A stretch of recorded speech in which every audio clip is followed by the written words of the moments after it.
North Attleboro supports high school sports in our community at every level. Opened in the early 80s, owner Angelo Cavallari is proud of their 40 years of service to the Attleboros. Falls AC is open 7 days a week from 10 a.m. to 1 a.m. They have lunch and dinner daily, banquet rooms for your meetings or get-togethers, and dart leagues. The entire staff at Falls AC wishes the high school athletes the best of luck in every game. Falls AC, 8 Stack Road, North Attleboro, 508-695-2688.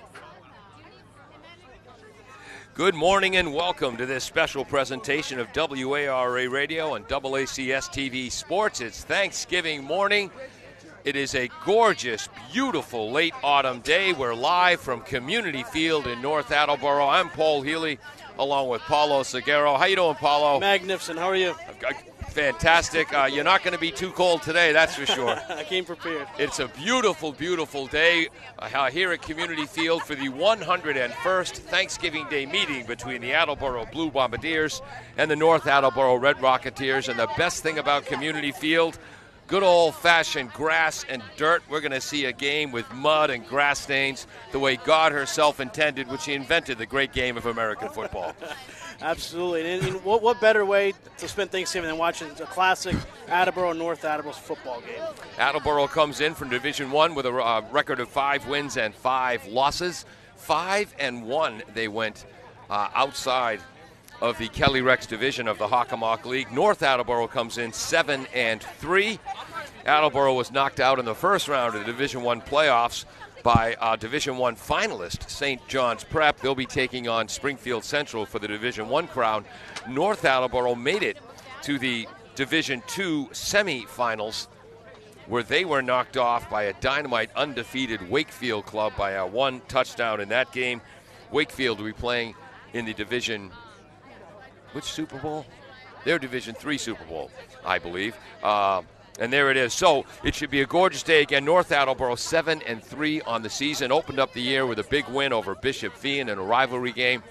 Had losses to a dynamite Milford squad and to Franklin. And then they went on an undefeated run until they were knocked off by Wakefield in the Division II semifinals. Of course, North Attleboro, now coached by Mike Strachan, who played here at North Attleboro High School. He was the quarterback in 1985 for their 28-0 Thanksgiving Day win. Went on and played at Stonehill. Coached in NFL Europe for a while. Won a national championship in Sweden. Coached at Framingham State for 7 years. Took some time off to raise the young kids, Julia and Michael Jr., and then returned to the sidelines with Attleboro in 2013.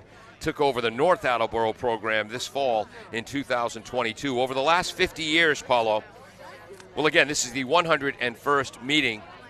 North has dominated the series. They've won 63 games, lost 30, so Attleboro's won 30. There have been 8 ties.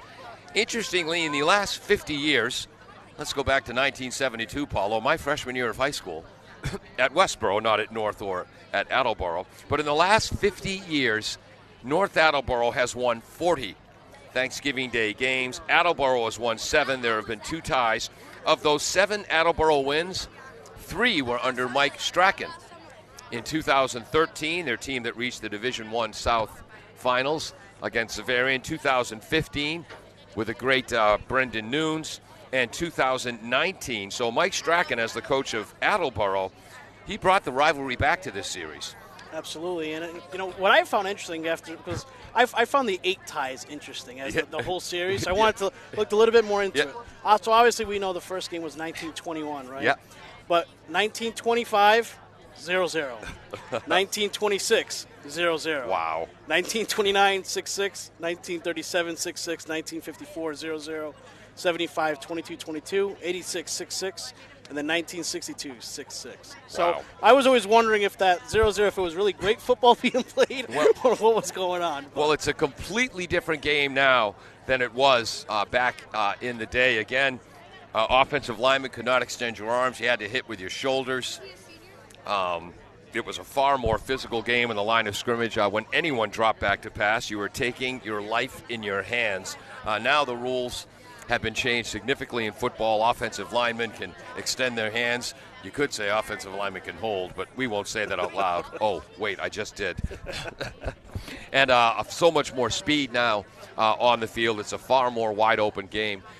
And I think we're going to see a lot of passing today with Attleboro. Their great junior quarterback, Matt Harvey, has 14 touchdown passes on the season.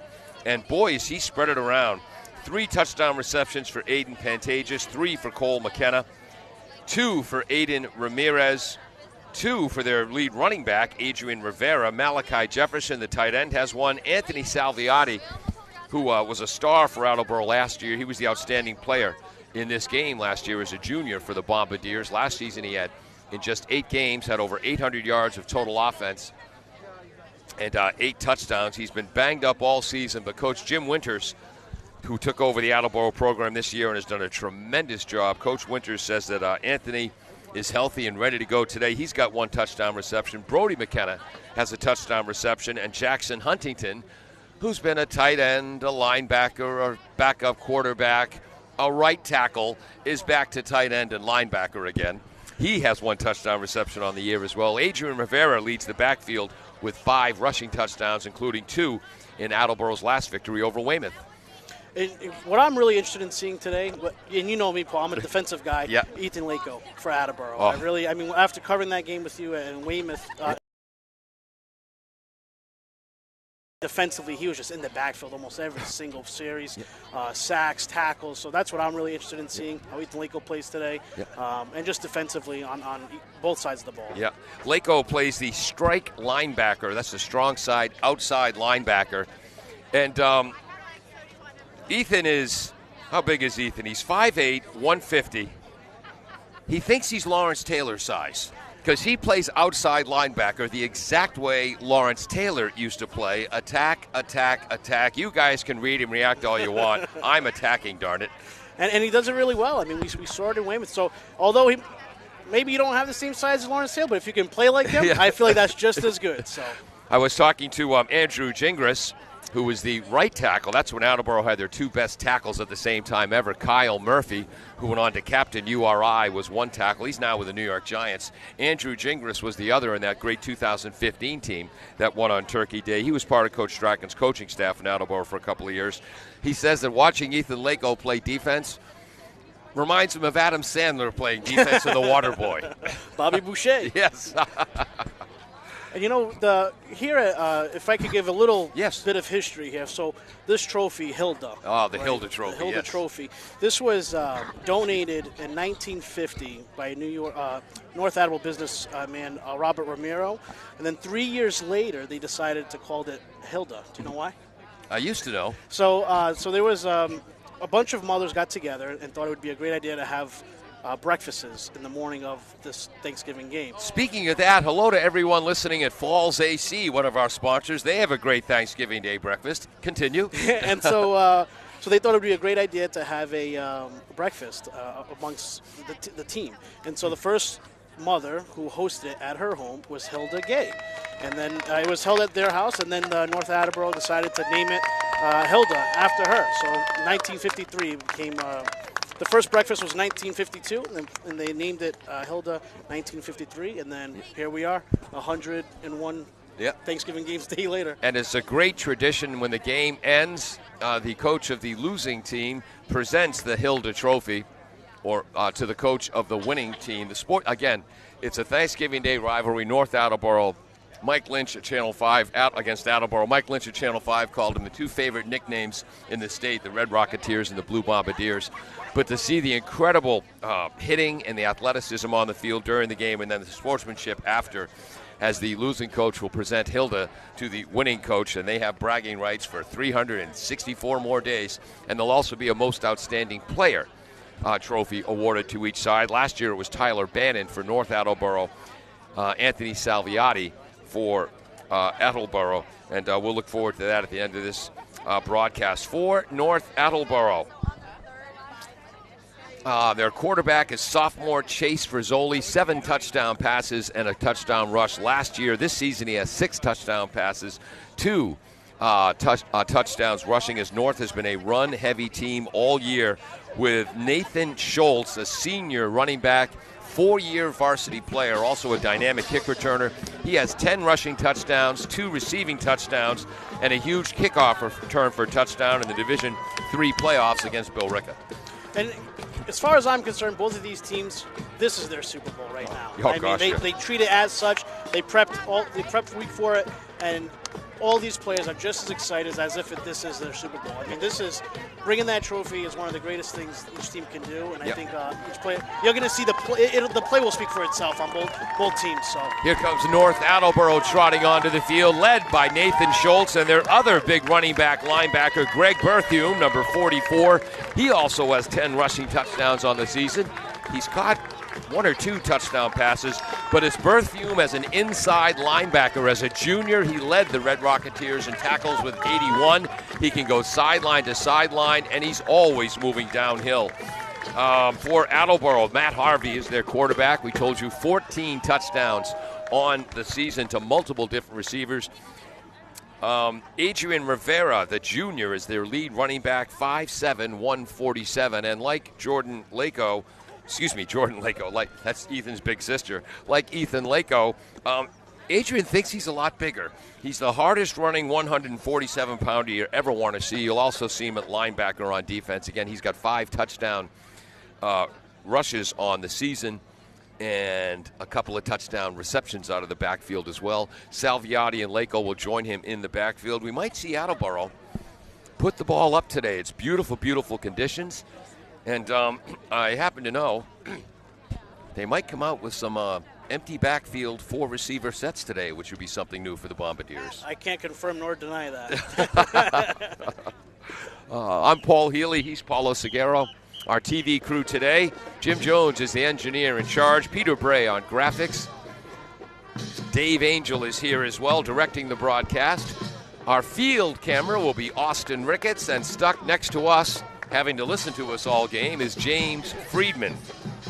So we have a top-notch crew ready to go. Boy, can you believe what a beautiful day this is, Paulo? Oh, absolutely. The only thing we're missing is rain to make that nice mud. Yeah. But this is perfect, ideal football weather. You're going to see the ball being run. You're going to see the passes being thrown. Yeah. It's going to be a well-balanced game today. Yeah, and again, the skill positions on each team, I think, match up really, really well. The true question is going to be on the line of scrimmage. North Attleboro is absolutely loaded on the offensive line. Their left tackle is Zach Gallagher, one of their captains, 6'2", 265. Also a defensive tackle. He was dominant last year. The left guard is number 55, Caden Leary. You're going to love this. Last year he was a linebacker and a tight end. Early in the season and preseason practices, they were having trouble filling the left guard position, and Caden Leary stepped up and said, "Coach, if you need me to move in and play guard, I'll do it."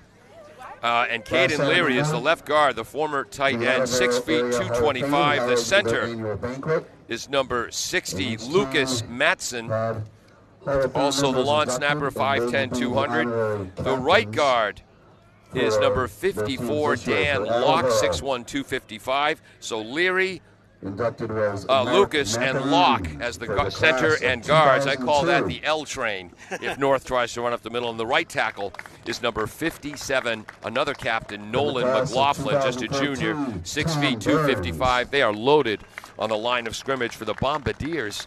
Isaiah Miranda, one of their captains, he starts at center and defensive line. Their only returning starter on the defensive line. Sadly, Cameron Gray, a sophomore who was the starting left tackle, he is injured and out for the season. So for the Bombardiers, the left tackle will be David Riendo, a 5'11", 214-pound junior. Dan Haste is the left guard, a 5'9", 199-pound junior. Isaiah Miranda is the captain and center. The right guard is Jack Fitzgerald. His father is the freshman coach. He plays like a coach's kid. He's a senior, 6'2", 184. The right tackle will be Jaden Tatro, 6 foot 3 inch, 183-pound right tackle. Also, he'll be a defensive lineman, nose tackle on the defense. So the interesting thing will be to see if the big, bruising North offensive line, which is bigger than most North lines in the past, if they can control the line of scrimmage, this should be a good day for the team in red. But if the young Attleboro players in the line of scrimmage, if they can match up with North, this could be one heck of a back-and-forth ball game. And both offenses aren't afraid to score. I mean, we see Attleboro has scored 184 points this season, and then North Attleboro scoring 250 points. Yeah. So both offenses score. I mean, that's a given, and both defenses do well. Attleboro's defense has held 200 points, and North has held 146. But Attleboro also, they playing KP 7-14 this year. Exactly. So don't count them out. Along with both teams are going to play. It's anyone's game today. That's what's that 14-7 win over KP. Sure, KP, their starting quarterback was out. So their sophomore quarterback, Kilroy, was in, but still 14 points. That's KP's lowest total of the year. And Attleboro's defense under defensive coordinator Tommy Burns, as we mentioned in the beginning, they are attack. And we'll see what they can do. They occasionally give up the big play, but they also have a ton of tackles for losses. And KP being so just to touch upon KP, I mean, they're a run-heavy offense at the same time. So for a game to be 7-14, that's a line of scrimmage game. So it's Attleboro comes to play every game. We saw that against Weymouth as well. Big win for Attleboro there. Number 4, Anthony Salviati. They just announced the captains, Spencer Shirk, Anthony Salviati, and here comes Isaiah Miranda. Captain number 56, Isaiah Miranda. And Miranda's full of two things, athletic talent and personality. Attleboro's coaches are the head coach, Jim Winters. He played in the Hockomock League under Jack Martinelli at Foxborough, so he's familiar with this matchup. He's also the offensive coordinator, Tommy Burns, who was on Attleboro's, the best Attleboro team I've ever seen, the 2013 squad. He was a two-way player in that. He's the defensive coordinator. Chris Rushlow works with the defensive backs. Justin Boyd, A.J. Husak with the defensive line. Mike Whitfield is an offensive coach. John Ribeiro, Daniel Starkey, Alan Foster, and Gene Fitzgerald. For North Attleboro, its new head coach, Mike Strachan, 7-3 in his first season with North. Billy Culmer is one of the assistants in the Hall of Fame here at North. Mike's big brother, Frank Strachan, also in the Hall of Fame here at North, is on the staff. Pat Bannon, Stan House, Sean Walsh, Jay Mata, great player at Attleboro, is the JV coach, along with Jack Strachan, Dan Hayes, and Chris Poirier. So outstanding staffs for both. And now the North Attleboro seniors are being announced. Number 10, Nate MacDonald. For some of our listeners here, Paul, this place is packed. I mean, the bleachers are filled. This goes around into the end zones. Both end zones have parents here and family and friends. So everyone's here to see a great game. And it's 10:03, so we're a little bit behind schedule with the pageantry as the bands will join together for the national anthem in a moment. Number 20, J.T. Gallagher. J.T. Gallagher for North will place a defensive back today. Aiden Conrad, number 27. I talked to him before the game. Look at his right hand, Paulo. Not sure if it was a wrist or thumb injury, but his right hand is completely encased in a soft cast and padding. I asked him if I could borrow that when he's through with it after the game. I'd like to bonk a couple of my brothers over the head with it. It's a good old sledgehammer.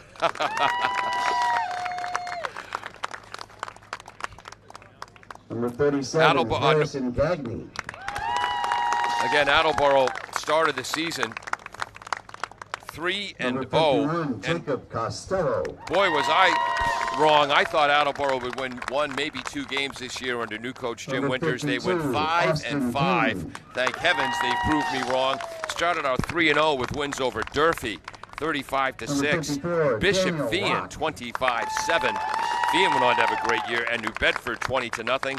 Lost to Milford, lost to KP. Beat Stoughton 42-19. Lost to Franklin 44-0. Taunton 28-14, a game where Attleboro was really banged up.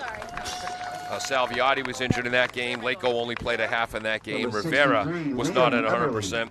In the first round of the Division I playoffs, they lost to St. John's Prep 46-7. Came back with a dominant 32-12 win over Division I Weymouth Wildcats. So they're 5-5 on the season coming into this game. Number 84. Yeah, and I mean, to your point, I mean, if you take the outliers out of it, those games where 40 points were given up, they're inside every single game. I mean, what means a lot to me was the Bishop Fian game and that King Philip game. Yeah. I mean, we saw Fian play King Philip the other day, and Attleboro sticking in with those games. That speaks a lot to their play. Should I mention that Nick Yangchuk was injured in the Attleboro game and did not play? Number 2. That might have had a difference considering Nick Yangchuk in their first 2 playoff games for Fian ran for almost 700 yards and 10 touchdowns. Yes, you heard that right. Over almost 700 yards and 10 touchdowns in 2 games. Bishop Fian held him to, I think, 122 yards and 1 touchdown. Excuse me, King Philip held him to. Yeah, he's one of the best running backs, I think, in at least Eastern Massachusetts high school football. It's incredible the numbers he's put up. He'll be playing on Saturdays. So welcome to the Blue Bombardiers and the Red Rocketeers. The North captains, again, Greg Berthume, a running back and linebacker. And then the 2 tackles, Nolan McLaughlin and Zach Gallagher for the Bombardiers. Anthony Salviati, Spencer Shirk, Isaiah Miranda. And they might send someone else out there today as the Bombardiers come running onto the field on the far side.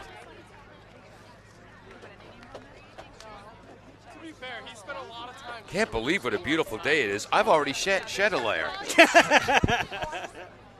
Yeah, it's you couldn't ask for a more perfect day for this game. We should also mention to our folks listening on the radio, one of the great traditions of North Attleboro and Attleboro on Thanksgiving, the players all individually decorate their helmets. It's a tradition that's been going on for almost 50 years.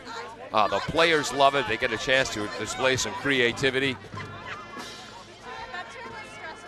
And we're going to take our first break. We'll be right back after this on AACS 15 Sports and 1320 WARA.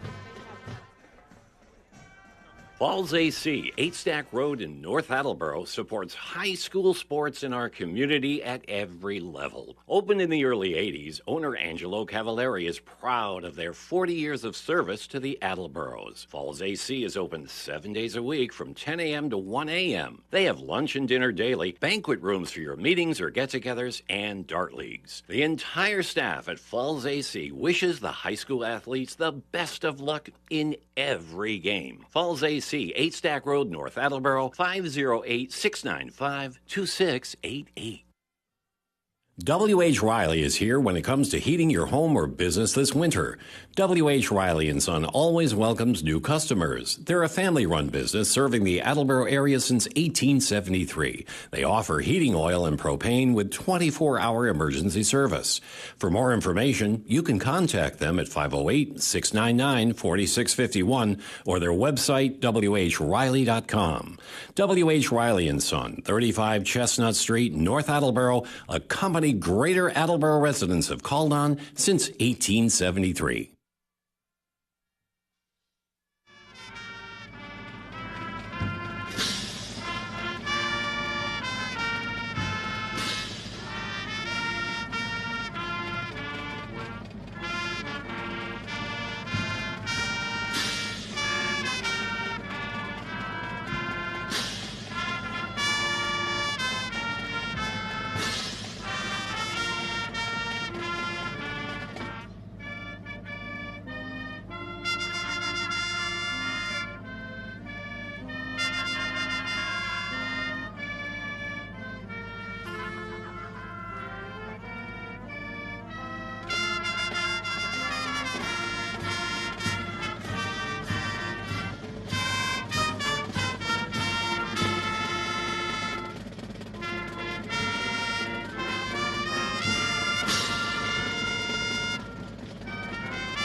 Good morning and welcome to AACS 15 Sports and 1320 WARA Radio and WARAradio.com. as we get ready for the 101st Thanksgiving Day meeting between the North Attleboro Red Rocketeers and the Attleboro Blue Bombardiers. Paulo, can you tell we're right underneath the press box speaker? Oh, man, the thing is, I don't know about everyone else, but every time I hear the national anthem, man, I could run through a brick wall right after. I mean, I am ready to see some football.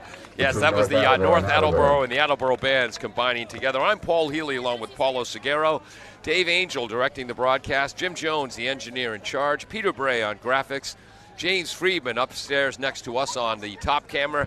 Austin Ricketts will be on our field camera today. This game is available live on Channel 15, AACS in Attleboro, and over the radio at WARA. As soon as this game is over, it will also be put on live, the replay, on the AACS YouTube channel. So if you're in Attleboro, you can see it on Channel 15 now. You can hear it all over the world live. The captains are out for the toss for North Attleboro. Their big tackle, Zach Gallagher,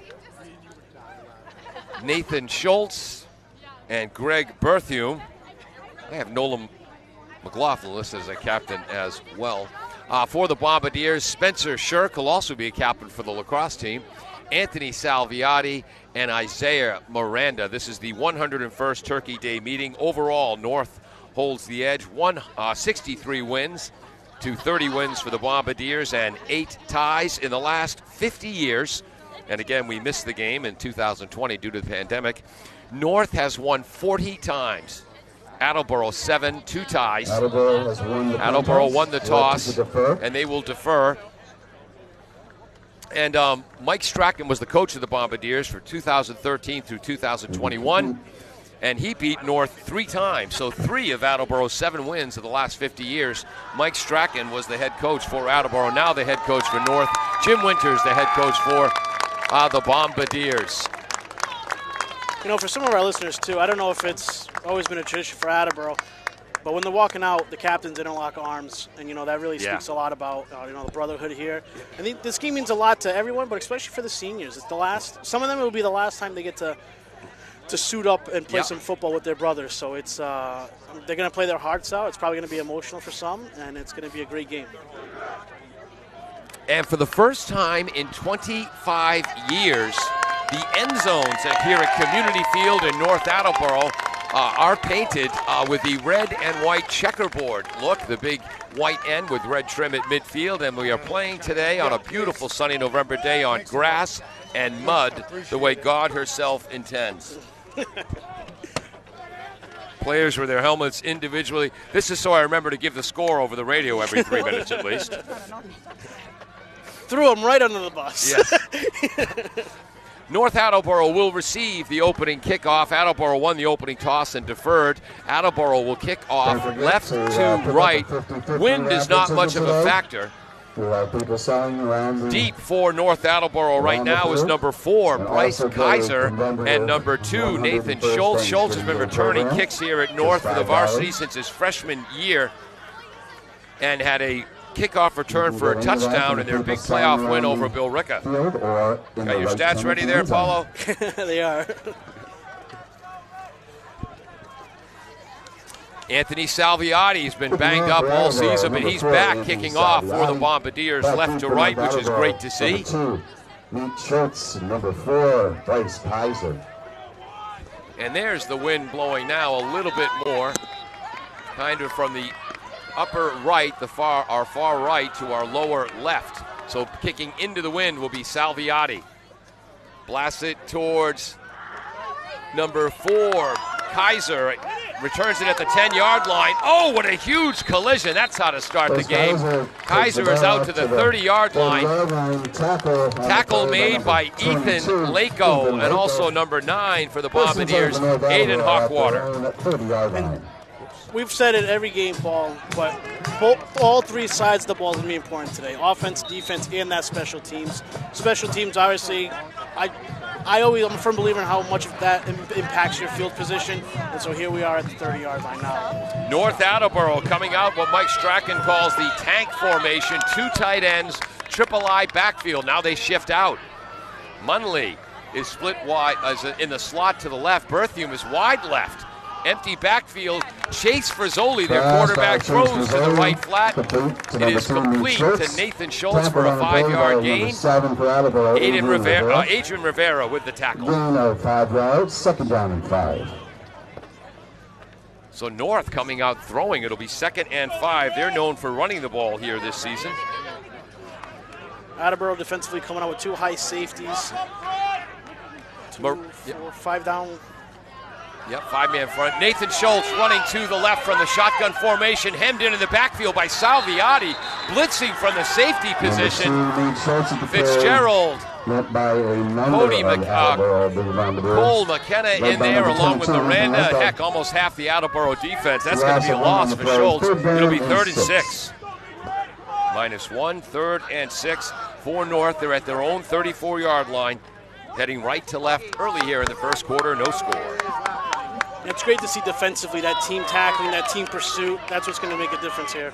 So Salviati playing like a strong safety position. Cody McKenna, the free safety. Back to pass, rolling right is Frizzoli. Long throw to the right sideline, caught by Schultz. Knocked out of bounds by Hawkwater. 1st down for North. That is a long, difficult throw for the sophomore Frizzoli. 1st and 10.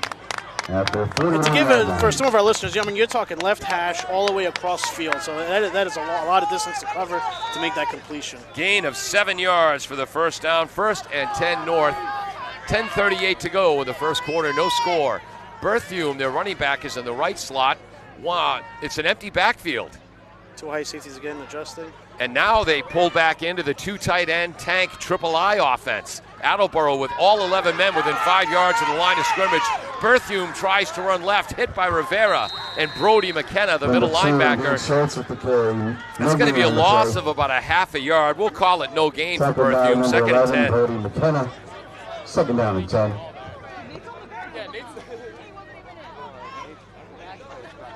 Second down, 10 yards to go. Still at the 41. Offensive line left to right for North Attleboro. The left tackle, Gallagher. The left guard, Leary. The center is Lucas Matson. The right guard is Locke. The right tackle, McLaughlin. Tight ends are Munley, and when they use 2, Delaney. Jet sweep to Schultz running right to left. Bursts out of 1 tackle. Grinds forward, taken down by Tatro and Rivera.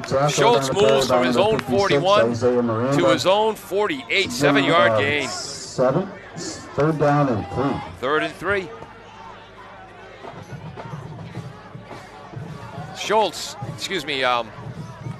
Miranda and Tatro, the tackles on defense for Attleboro. Defensive ends are Huntington and Fitzgerald. Linebackers, the 2 McKenna brothers, Rivera, Spencer Shirk, and Lako. This is a tight end to the right, 2 tight end actually. Running back Schultz slips in the backfield. That is the power. It's a power formation. 2 fullbacks, 1 tailback. Rivera with at least his 3rd tackle. Schultz taken down for a loss of 2. 4th and 5 punting situation. You know, defensively too, and it's kind of hard for some of the listeners, but there's so much communication going on right now on the line of scrimmage, which is so important for both teams. Lako and Salviati back deep to our left. I think they're too deep. Berthium punting for North. Nice snap. Punt is high and short. Salviati makes the catch, runs to his left, spins out of 1 tackle, and then will be taken down just short of his own 30-yard line. Number 60 in there for North and number 51. So special teams tackles by Chase Dory and Lucas Matson. And kudos for Salviati. Matson was the long snapper on that. And kudos for Salviati. That's courage right there. Your gunners are coming down. He's got the eye on the ball, knows his assignment, takes it, and works upfield. 1st and 10 for the Bombardiers.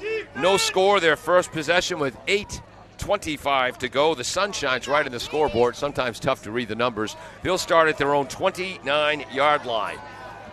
Harvey is the shotgun quarterback. Rivera to his right. Left slot, McKenna comes in motion to the right. Power that way, that's the short side. Throwing into the, intercepted by Schultz on the first play of the game. He will cruise into the end zone. Harvey was trying to get Salviati. Schultz came up from his free safety position, jumped the pattern, interception North, touchdown, 6-0. 35-yard return. I mean, defensively, we got everyone playing zone. They're doing that curl flat, right? They're curling the curl flat on the sidelines, going out to the hash marks, and I think he was watching some film. Probably saw that, said, let me bite on this, and I'm going to jump this, and sure enough, it's a pick six. So for Nathan Schultz, 4-year varsity player on Attleboro's first play from scrimmage, North takes a 6-0 lead on the 35-yard interception return. And Schultz caught that in stride. Those big plays, Paul, that's what's going to make a huge difference in this game. It's going to be those. It's going to be if there's any penalties. Those are things that's going to make a huge difference today. Place kicker is Austin Clemente, had the winning points in their 3-0 victory over Taunton. The PAT is good, 7-0 North. Come back up the field, the score, North Attleboro. We'll be right back on AACS 15 Sports at 1320 WARA. Bristol Glass, 110 North Main Street in Attleboro, has supported local high school sports for many years. Bristol Glass has been chosen for glass replacement projects for home and business for over 60 years. From shower doors to auto glass and mirror replacement, Bristol Glass is ready to do the job. They accept most insurance plans and serve several communities around the Attleboro area. They're open weekdays from 8 a.m. to 4:30 p.m. You can contact them at 508-222-5810 and on the web at bristolglass.com. Welcome back to AACS 15 Sports, 1320 WARA Radio. North with a 7-0 lead, 8:15 to go in the first quarter. We'll kick off right to left. Whoops. Number 28. Here comes the wind. Put that there. Michael Huntington for Attleboro. Kicking off is number 10, Nate McDonald. Ground ball, base hit, fielded by Lako at his own 20 on the right hash mark. Comes up the right sideline, slips a tackle, still in his feet, taken out of bounds at his own 42-yard line. Munley in there in the tackle, along with number 11, Simonian, and number 8, Giovanni Rivera. We'll take over first and 10. 7-0, but there's still a lot of football to be played here, Paul. It's Attleboro's back on the field offensively. Let's see what they come out. They came out throwing right away, so I'll be interested to see if they start running the ball. Attleboro, where are they placing that ball? At their own 42-yard line, so a 22-yard return by Ethan Lako. Bombardiers take over. Good field position with their second possession. Ramirez is wide right, trips to the left. In a bunch, far out to the left, one running back, option left. Harvey pitches to Rivera. Rivera hit in the backfield, does well to get back near the line of scrimmage. Number 89, Aiden Delaney, and Munley in there in the tackles. Second down and 10. Second and 10. For North, defensive ends are Hamilton and Munley. Defensive tackles are Gallagher and Caden Leary. Inside linebackers, Ryan Bannon and Greg Berthume. Outside linebackers are Conrad and House. Defensive backs are Hanowich. We got one high safety, and the number 7's playing off on the line. Yeah, Hanowich, Schultz. It is a 4-4 defense for North. Harvey back to pass on 2nd and 10. Tries to scramble to his right. Berthume with the sack. That's a sack for Berthume, his 13th tackle for loss this season. Get the quarterback sack. It's a loss of 8. 3rd down and 18. Loss of 8 on the sack. 3rd and 18. That goes against Harvey, unfortunately, in high school and college stats. What do you have in your playbook for 3rd and 18, Paulo, back at your own 35? I mean, you have to throw, right? I mean, the thing is, what we saw there, like, this point, you're looking for a mismatch, right? You're looking for your ex-receiver, which is, like, quote, your main guy, and you want a one high safety with that matchup. Basically, you want to try and push your safeties to one side and keep one side open, right? Empty backfield, one receiver to the right, 4 to the left. Screen pass to Rivera on the left sideline, breaks one tackle, but is taken down. Second tackle by Aiden Delaney early on.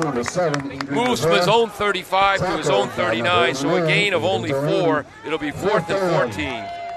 And 13. Attleboro at their own 39. Punting formation is Ethan Lako, one man deep. I think that's number 7, Hanowich.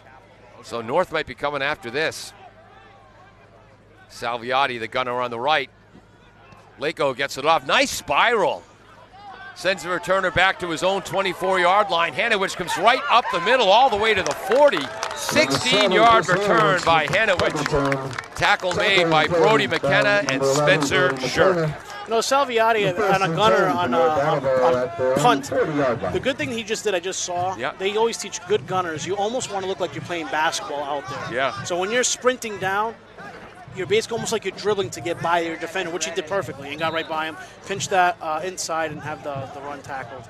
5:41 to go in the first quarter, 7-0 North. They begin their second offensive possession, their own 40-yard line. Again, that 2 tight end, triple I formation.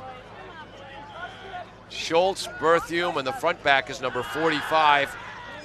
Short pass to the right, that's complete to Ryan Bannon. An 8-yard gain from Frisoli to Bannon. Tackled by number 7. It'll be second down and 2 now for North. Rivera in on the tackle for the Bombardiers. Boy, he's been on a ton of tackles already. Ramirez was there as well. Second and a short 2, their own 48. 2 tight ends, power I left. Berthium, the tailback. 6-man front for the Bombardiers. They run Berthium right, bursts through the line, and Salviati, the safety, comes up with a touchdown-saving tackle. Gain of 4 yards, first down North. It's a first down for North Attleboro. 1st and 10 at the Attleboro 48-yard line. I mean, defensively, that's what they're saying, right? Usually when North comes out like that, you see Attleboro's playing close to that line of scrimmage because they're already predicting it. Yeah. The tough part is that play action can always bite. Yeah. But players are recognizing it, though. 4 down linemen. 5 linebackers, Salviati and Shirk, the 2 defensive backs. In motion left to right is Bannon, creating power that way, but they run back to the left, the wide side. Berthium bursts through 1 tackle and is taken down by Salviati, Cody McKenna, and Spencer Shirk. Moves from the Attleboro 48 to the Attleboro 46, just a 2-yard gain, 2nd and 8. When they had the power to the formation to the right, the wide side, Paulo ran left. Yeah, defensively, every play defensively, you'll see the line of scrimmage on Attleboro shift because that's what you want to play towards the strength of that play, right? Yeah. So right now, back in the day, I don't know if it's still the same. Lucy mid left, yep. Ringo is right. So Bannon, a split formation, old wing T formation for Frisoli, going deep up the right sideline. Hawkwater on the coverage. No flags, incomplete. They were going to Aiden Delaney, the 6'3", 200-pound senior tight end. He was split out that time. It'll be 3rd and 8. But you see, that's what that mismatch is, right? You have the one-on-one with no safety up top to help, and that's what you want. At least offensively, that's what you're looking for. Hawkwater just did a great job defensively, maintaining his coverage and his assignment. Delaney, the receiver, ran in to Aiden Hawkwater. So Hawkwater playing cornerback on the left, McKenna on the right. The safety is Salviati. 4-man front. Now in on at defensive tackle number 54, Jaheim Calixte, along with Miranda. The ends are Fitzgerald and Huntington. Attleboro coming out with a 4-3 with 2 high safeties defensively. Shotgun formation. North is confused. They have 3 receivers to the left, the short side, 1 wide right. Running back, Berthium, and now North has to call timeout. Timeout, North Attleboro. First timeout for North is, Paulo, they seemed more than a little bit confused there. Yeah, and a lot of it could just be communication between the Frioli and coach, just trying to get the play correct. Especially in a game like this, you want to make sure you have the perfect communication going on. We'll be right back after this. Are you looking for meal options for you and your family? Consider Rico's Subs and Pizza on Route 1 in North Attleboro. Open since 1971 and a proud sponsor of high school sports in the Attleboro area. Rico's cooks up many flavors of pizzas, subs, and calzones, all in-store and using fresh ingredients. They're open Monday through Saturday from 11 a.m. to 10 p.m. and Sundays 12 noon to 10 p.m. You can also order ahead by calling 508-695-1296. Welcome back. 7-0 North Attleboro. 3:50 to go in the first quarter. North now facing a 3rd and 8 at the Attleboro 46. They're traveling right to left. 3 wideouts to the right with a tight slot. Now the tight slot, Schultz comes in motion left. So split. 2 receivers split each way. Berthium in the backfield. Attleboro blitzes. Great block by Berthium to pick up the blitz. Frisoli lofts a perfect pass to the right edge. It is complete to number 4. Oh, out of bounds to Bryce Kaiser. Again, Kaiser running an out pattern, Paulo. A tough throw for Frisoli. Dropped it in there perfectly, but just out of bounds. Absolutely. It's a tough throw. I mean, you're thinking what's tough is, especially for our listeners, when you're on one side of the hash, you're looking on the opposite side of the field, you're trying to make that throw, it's extremely difficult. Punt formation, Berthium, one of their captains, also a great linebacker, back in punt formation. Lako, Salviati, deep for the Bombardiers. Berthium punts it towards Lako, gets it at his own 18, runs left. He's across the 30-yard line, hit by Munley. Look at Lako drive those feet. 3 or 4 tacklers in there for North. Munley with the initial hit. Nice return, Lako. Great coverage on Attleboro, too. Just one, all you need to do is just block someone for literally a split second on punt, and your job is complete. You just want to make sure there's a hesitation there, and Attleboro did that perfectly right there.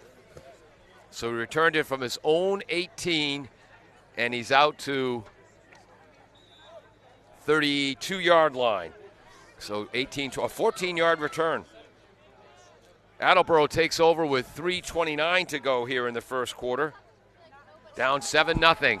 Harvey back to pass, pump fakes, tries to run up the middle, and he's going to go down. Who made that initial hit? One of the defensive linemen. That's number 55. Caden Leary, who was an outstanding linebacker last year and tight end. Now he's a guard and looks like defensive tackle. Was that Rivera? That was, the quarterback, Harvey, with a gain of 1. Harvey's back to pass, throws over the middle to Salviati. On 2nd and 9, Harvey. To number 5, Aiden Ramirez, tackled by. Thought that was to Salviati. Berthium. Berthium with a tackle, 3rd and 2, so a gain of 7 on that play. 3rd and 2, Harvey has the pass knocked down. Pass is batted down by number 89, Aiden Delaney. Aiden Delaney knocks the ball down, making it 4th and 2. And he was looking at Anthony Salviati on that play. That was his intended receiver, at least from me viewing this, what I thought he was looking at. So line of scrimmage for the Bombardiers, their own 40-yard line. Punt formation now, trailing 7-0. 2:42 to go in the first. Lako back to punt. 3 returners for North, Schultz, Kaiser, and Rivera. Again, Lako with a good punt. Schultz back at his own 24, tries to get to the left sideline. Shirk boxes him in, but Schultz gets around Shirk. Shirk with the tackle at the North 40-yard line. Late flag is down. Boy, Schultz, he's been returning kicks at the varsity level since he was a freshman. You can tell, can't you? Absolutely. And great hustle on Attleboro, getting downfield. Lako, just everyone, that coverage, just staying in their lanes, doing their assignment. Down here on this side, on this hash mark, Paul, breaking down is one of the hardest things to do, right? Breaking down meaning getting square with your returner, and they did it perfectly here. So the return was from about his own 24-yard line all the way out to his own 39, but a flag is down. By the way, our white hat today is Ed Groh. 1st and 10 for North. And they picked the flag up. They're on 39. First and he played his high school ball at Foxborough, also played some when he was in the military. 1st and 10, North heading right to left at their own 39-yard line. They lead 7-0, 2:30 to go in the quarter. Berthium runs to the left, that's the short side, gets to the sideline, steps out of bounds, forced out by Ramirez and Shirk. Pushed out of bounds at the North has liked to run to the short side early today. Yeah, absolutely. 7. And basically, it's just whatever they're seeing defensively. If they think that's what they like that look, and but they've been doing it like you said throughout the game so far. Moves from his own 39 to his own 46. 7-yard gain for Berthium. Offensive line left to right. Gallagher, Leary, Matson is the center, Locke, and McLaughlin. Here it is, 2 tight ends, triple I, 5-man front for the Bombardiers. Everyone within 5 yards of the line of scrimmage. Berthium starts right, goes back left. Huge collision with Spencer Shirk. He's going to have a first down at the 50-yard line. That's why we like the game of football. Both teams are here to hit ball. Offensive lines driving, linebackers are filling, defensive lines filling, and it's just they're here to play. 4-yard gain. And it's good to see dirt and mud and grass stains on the uniforms. 1st and 10, North right at midfield. They lead 7-0. 2:03 to go, clock moving, first quarter. Bunch formation to the left, that's the short side. 1 wide receiver, Delaney to the right. They fake to Berthium. Frisoli runs right up the middle. Initial hit made by Isaiah Miranda. Spencer Shirkin on another tackle along with Brody McKenna. Gain of 3, 2nd and 7. And don't sleep on Frisoli. He's more than a thrower. Absolutely. I think North has shown that, right? They've shown they're not afraid to throw. Yeah. They're not afraid to run. It's a well-balanced football team. Likewise with Attleboro. Attleboro's doing the same thing. North at the 47 of the Bombardiers now. Miranda and Wild, the defensive tackles. Huntington and Fitzgerald, the defensive ends. Lako backs off. Motion from left to right. Strength of the formation is to the wide side right. Frisoli back to pass. Throws a post. In and out of the hands. Intercepted by McKenna. The Cole variety gets to the sideline. Tackled. Beautiful open field tackle by Ryan Bannon. The ball went in and out of the hands of Aiden Delaney. Cole McKenna with the interception. Like I said, Paul, both teams are here to play. Each team now has to pick themselves. Don't sleep on Attleboro. Cole with the interception returns it all the way out to his own 43-yard line. That's where the Bombardiers take over, trailing 7-0. 1 minute and 1 second to go, first quarter. You got some great eyes seeing that time. Pardon me? You got some great eyes seeing that time. Yeah, really. I'm over here struggling. Harvey back to pass, trips right. Whoops, that's a forward pass. Unable to come up with it was Aiden Pantages. Kind of a bubble screen is when they're coming back towards the inside. That was kind of a slot receiver screen looping to the outside towards the right sideline. Started to run before he caught the ball. Yeah, and Attleboro just didn't have enough time to plant his foot to make that. So beautiful day here in North Attleboro. Turn that up a little bit. 56 seconds to go in the first quarter. Wide right is number 15 for the Bombardiers, Malachi Jefferson. Twins both ways, actually trips to the left, short side. Over the middle, Nathan Schultz with his second interception. Got it at his own 35-yard line. Returns it all the way to the Attleboro 43. Nathan Schultz with his second pick. And Ramirez was open behind him. And defensively, they're just playing zone. Right, the middle of the field is the toughest spot to throw in that zone, and North just executed it perfectly. Returned it from his own 35 to the plus 44. So that's 6 and 15, 21-yard return. 1st and 10 North, 45 seconds to go in the quarter. They're at the Bombardier 44. The thing about those big plays, Paul, is it's capitalizing afterwards. That's what's necessary. That's what makes the difference, is capitalizing on that. 2 wideouts to the left, and now they shift the formation into the 2 tight end, triple I. Attleboro coach Jim Winters calls timeout. We'll take a timeout with a score. North 7, Bombardiers nothing late in the first quarter. Does your back hurt after a long night's sleep? Ow. Has your mattress seen better days? Is your current bedroom furniture a mixture of different furniture sets? The Bedding Center, located on Pleasant Street and proud sponsor of this radio station and high school sports, offers a wide array of mattresses along with beds, bedroom furniture, and odd-sized mattresses and box springs. You can reach them online at bedding-center.com or by phone at 508-226-2226. 8-0-9-0. Welcome back to Community Field in North Attleboro on a beautiful Thanksgiving morning. 7-0 North Attleboro. They're driving at the they're taking over at the Attleboro 44-yard line after Nathan Schultz's second interception. You know, it's almost, Paulo, like he's playing like a senior four-year starter. Absolutely, and you know, just kudos to them. Both Attleboro has one pick, along with North Attleboro with two. Both defenses are here to play. Yep. You know, and we've seen it. Chase Frizzoli comes out again, triple I formation. Nope, now it's the two fullback, kind of a reverse wishbone formation. Nope, now it's a power I left. There we go. Now I know what I'm looking at. Two tight ends, power I left. That's the wide side. Bombardier's entire defense within 5 yards of the ball. Berthume runs right. As again, North all game long and early has been running away from the power of their formation. Berthume with a 12-yard gain, but flagged down. I'm not sure what maybe a holding call. I'm not sure what this. Yep, they just 10-yard penalty from the spot of the foul. That's going to be a holding call. Still, they're spotting it. They're marking it from the 41, so we give Berthume 3 yards on the carry. The flag's for a hold, and it'll be 1st and 17 for North on their own side of the field, their own 49. 36 seconds to go in the first quarter. North leads 7-0. Wide receiver to the left. Strength of the formation is this way. That's an end over to the left.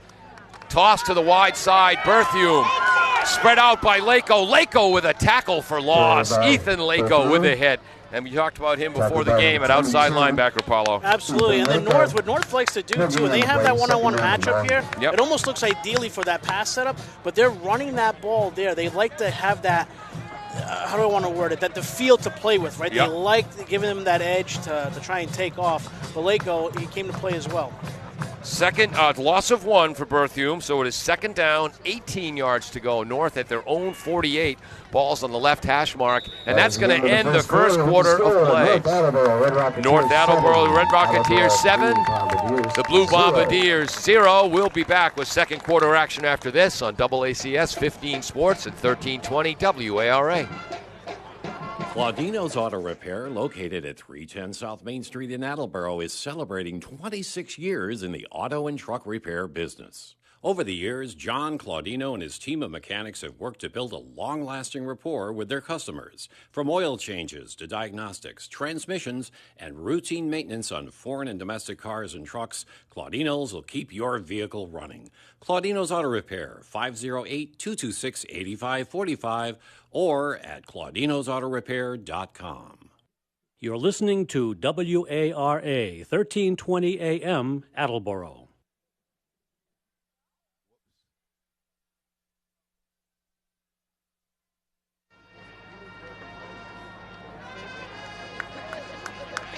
Welcome back to Community Field here in North Attleboro, Massachusetts. 101st Turkey Day meeting between the Bombardiers and the Red Rocketeers. Here comes that North offensive line. Gallagher, Leary, Matson, Locke, and McLaughlin. Again, Leary, the converted tight end, now a left guard. Trips to the right, that's the wide side. One man left. Berthume is the running back to the right of Frizzoli. The inside slot, Schultz, now moves to the left. Frizzoli back to pass. He's had time all day. Another tough pass to the outside. It's complete for a first down. Salviati with a tackle. Yohani Rivera with the catch. It's a gain of 9. Boy, North has tried one pass over the middle. That was intercepted. Every other pass has been towards the sidelines, and the sophomore Frizzoli's got the arm for it. And he's playing when those receivers they're coming in and back, right? So that's the curl route. Yep. They're running up, they're coming back, and as a defensive back, you bite on that, right? You need to. Yeah. That was a 9-yard. Back to pass is Frizzoli. Screen pass to Berthume is wide open. Catches it at his own 41 down the right sideline. Great blocks out front from the offensive line, and that's going to be a touchdown. It was 3rd and 9. And a 43-yard touchdown for Berthume. Frizzoli to Berthume. Again, the short Short side, great screen against the blitz. And give it to in Attleboro, Isaiah Miranda, number 56. When you get through the line of scrimmage really fast, usually you're like, so either something went wrong or there's a screenplay. Yes. He recognized it right away, tried to jump back, but it was already, the play had already been. 13-0. PAT by Clemente is good. It is 14-0 for North Attleboro. First play of the third quarter, 11:13 to go in the quarter. North Attleboro 14, Attleboro 0. 11-13. How did that play take 47 seconds? Throw the ball and then he runs downfield with it. Get that screen and see you later. Still, though, I don't think it took 47 seconds. Something wrong with the clock there. Oh, well. 2 scores. 14-0 for North Attleboro. Perfectly executed screen pass. And Berthume, again, a fullback type on offense. Leading tackler from inside linebacker on defense. He looked like Twinkle Toes running down the sideline there. Kickoff from left to right by number 82, Clemente. Fielded by Lako at his own 16-yard line across the 30 and then driven back. Initial hit by number 82, the kicker, Austin Clemente. The kicker, Austin Clemente. First and 10 for Attleboro.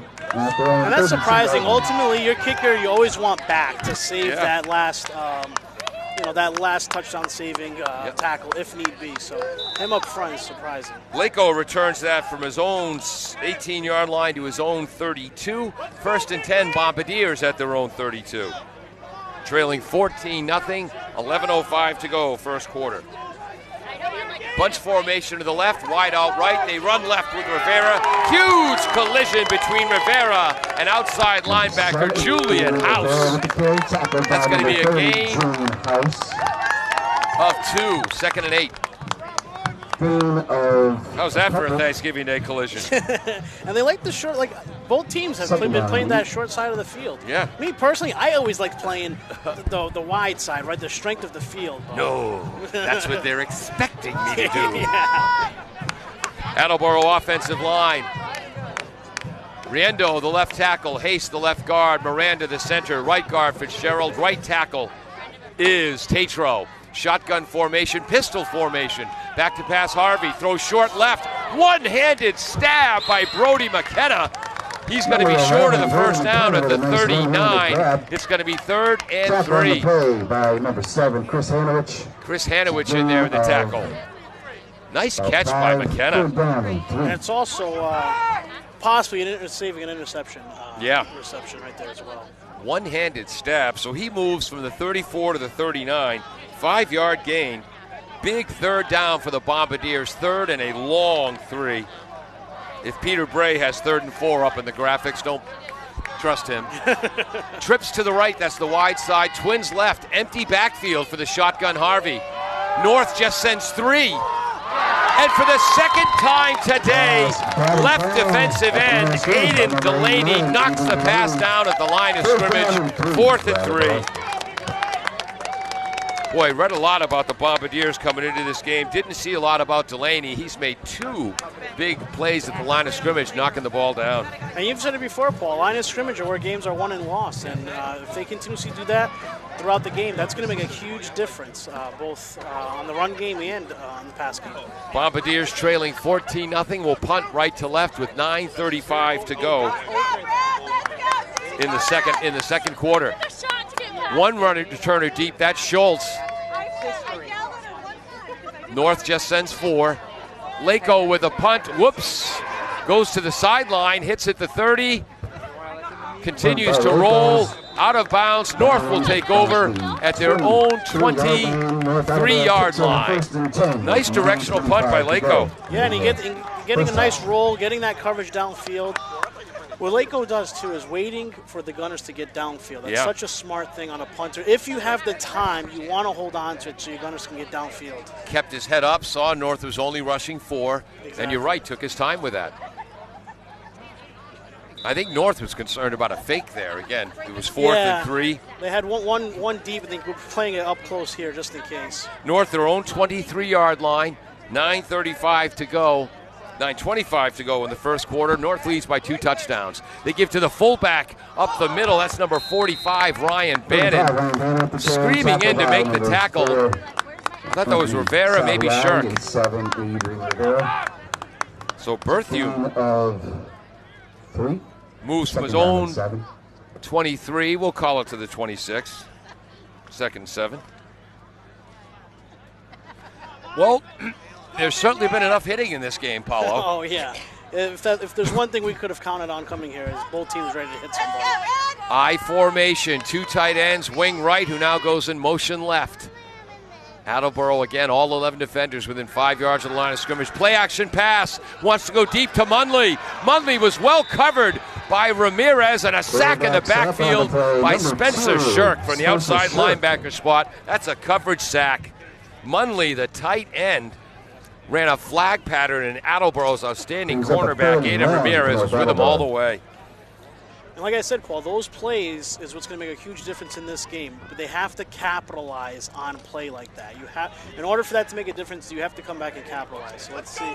5-yard loss on the sack. Shirk with the sack for the Bombardiers. So now it's 3rd and 11 for North. Twins to the right, twins to the left. Right slot comes in motion. Frizzoli back to pass. Looks right, goes deep to the left. Broken up. Running the post pattern was number 8 for the Red. That's Giovanni Rivera. Tremendous defense by Cole McKenna, who was not fooled. Absolutely great coverage on Attleboro, sticking to their assignments, getting downfield. It's tough, especially when your coverage goes all the way downfield. That's a lot. You have to maintain it. You're making sure you don't have that pass interference. And Attleboro did a great job. He looked up the right sidelines, pump faked, and then went back to the receiver, split out left, running the post pattern. And Cole McKenna, the lacrosse player, Brody, the baseball player, Cole was with him all the way. Lako's the sole man back.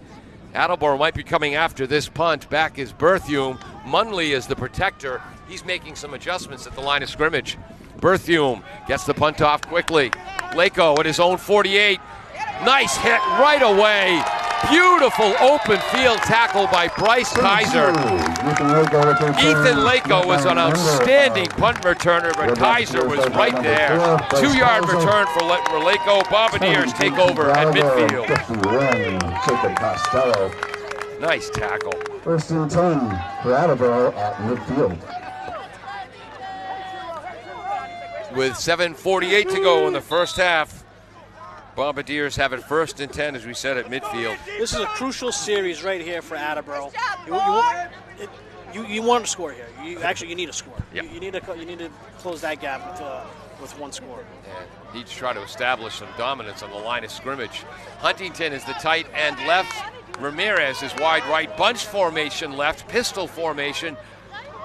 Rivera, the tailback, behind Harvey. He runs right. He's going to pick up 2 or 3 yards. Tackle made by number 89. Delaney and Gallagher in there as well. Boy, did Delaney come to play. 2nd and 8. 2 yards for Rivera.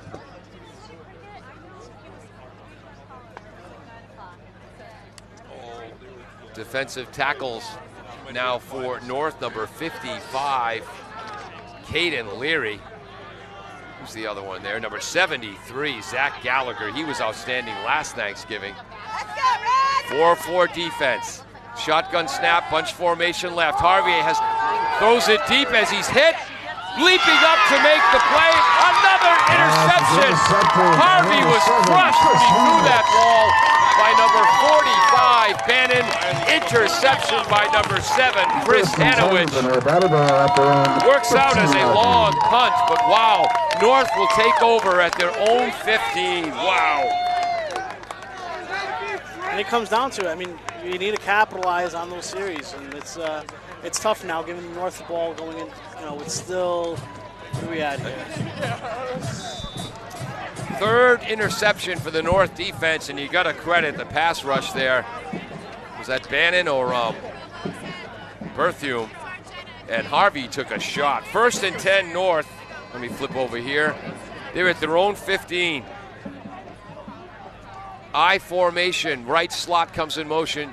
Left slot comes in motion to the left. Give to the tailback running right. Hit in the backfield initially by Huntington. 44, Greg Berthume with the carry. Berthume with a carry. I think he's going to lose one. Jackson Huntington. And a player is down. And Berthume is down.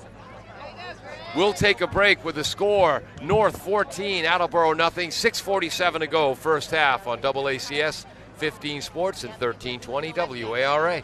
Falls AC, 8 Stack Road in North Attleboro, supports high school sports in our community at every level. Opened in the early 80s, owner Angelo Cavallari is proud of their 40 years of service to the Attleboros. Falls AC is open 7 days a week from 10 a.m. to 1 a.m. They have lunch and dinner daily, banquet rooms for your meetings or get-togethers, and dart leagues. The entire staff at Falls AC wishes the high school athletes the best of luck in every game. Falls AC, 8 Stack Road, North Attleboro, 508-695-2688. W.H. Riley is here when it comes to heating your home or business this winter. W.H. Riley & Son always welcomes new customers. They're a family-run business serving the Attleboro area since 1873. They offer heating oil and propane with 24-hour emergency service. For more information, you can contact them at 508-699-4651 or their website, whriley.com. W.H. Riley & Son, 35 Chestnut Street, North Attleboro, a company Greater Attleboro residents have called on since 1873. Bristol Glass, 110 North Main Street in Attleboro, has supported local high school sports for many years. Bristol Glass has been chosen for glass replacement projects for home and business for over 60 years. From shower doors to auto glass and mirror replacement, Bristol Glass is ready to do the job. They accept most insurance plans and serve several communities around the Attleboro area. They're open weekdays from 8 a.m. to 4:30 p.m. You can contact them at 508-222-5810 and on the web at bristolglass.com. Are you looking for meal options for you and your family? Consider Rico's Subs and Pizza on Route 1 in North Attleboro. Open since 1971 and a proud sponsor of high school sports in the Attleboro area.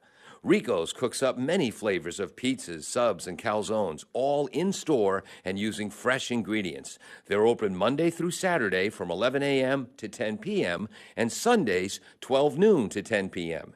You can also order ahead by calling 508-695-1296. Welcome back to AACS 15 Sports, 1320 AM WAR Radio. Berthume looks like a pretty significant right lower leg injury. He lost 2 yards on that carry. Huntington with the initial tackle. He forced him back inside. Berthume was hit by a number of bombardiers. So now it's second down, 12 yards to go for North. They're at their own 13-yard line. They lead 14-0. 8:47 to go in the first half. I'll tell you, Paul, everyone likes a good hard-hitting game, but no one likes to see a player come off the field hurt. And Matson, Caden Leary, the guard, helped Berthume off the field. He has to get back out there with the offense. Tight end is to the... Actually, no tight ends.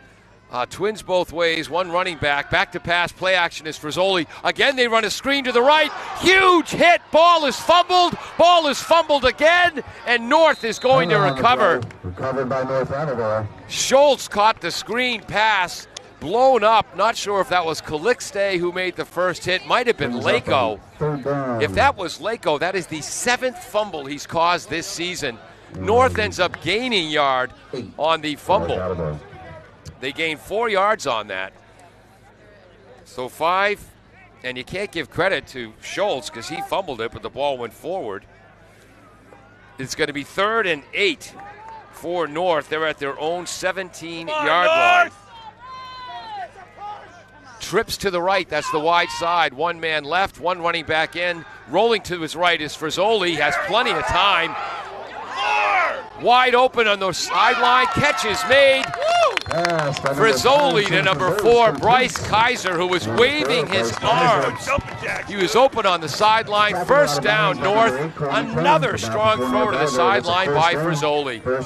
They were at the 33.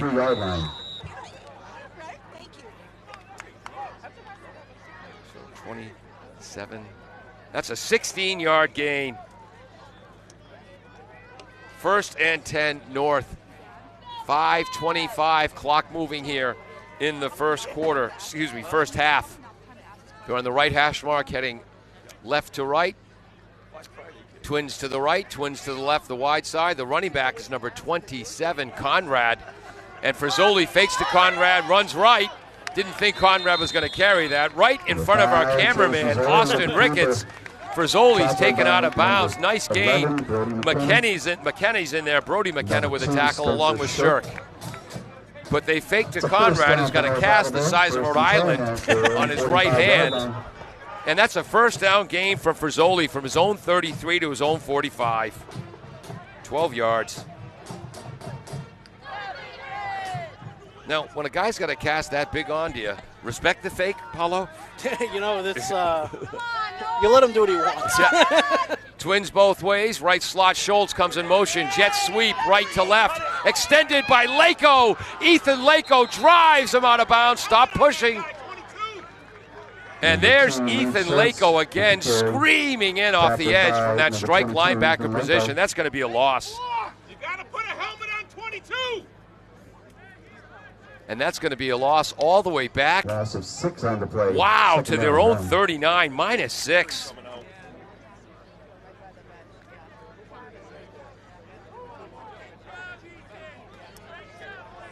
As always, Lako comes to play. You heard one of the North fans say, got to put a hat on him. And you know what? I said I was really looking forward to seeing Lako play, and he does that. He's a hawk, man.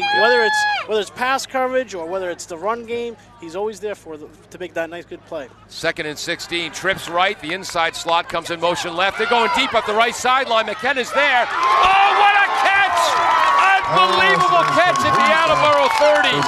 McKenna and the receiver, Bryce Kaiser, both got a hand on the ball. It popped up in the air and flat on his back. Bryce Kaiser makes the catch.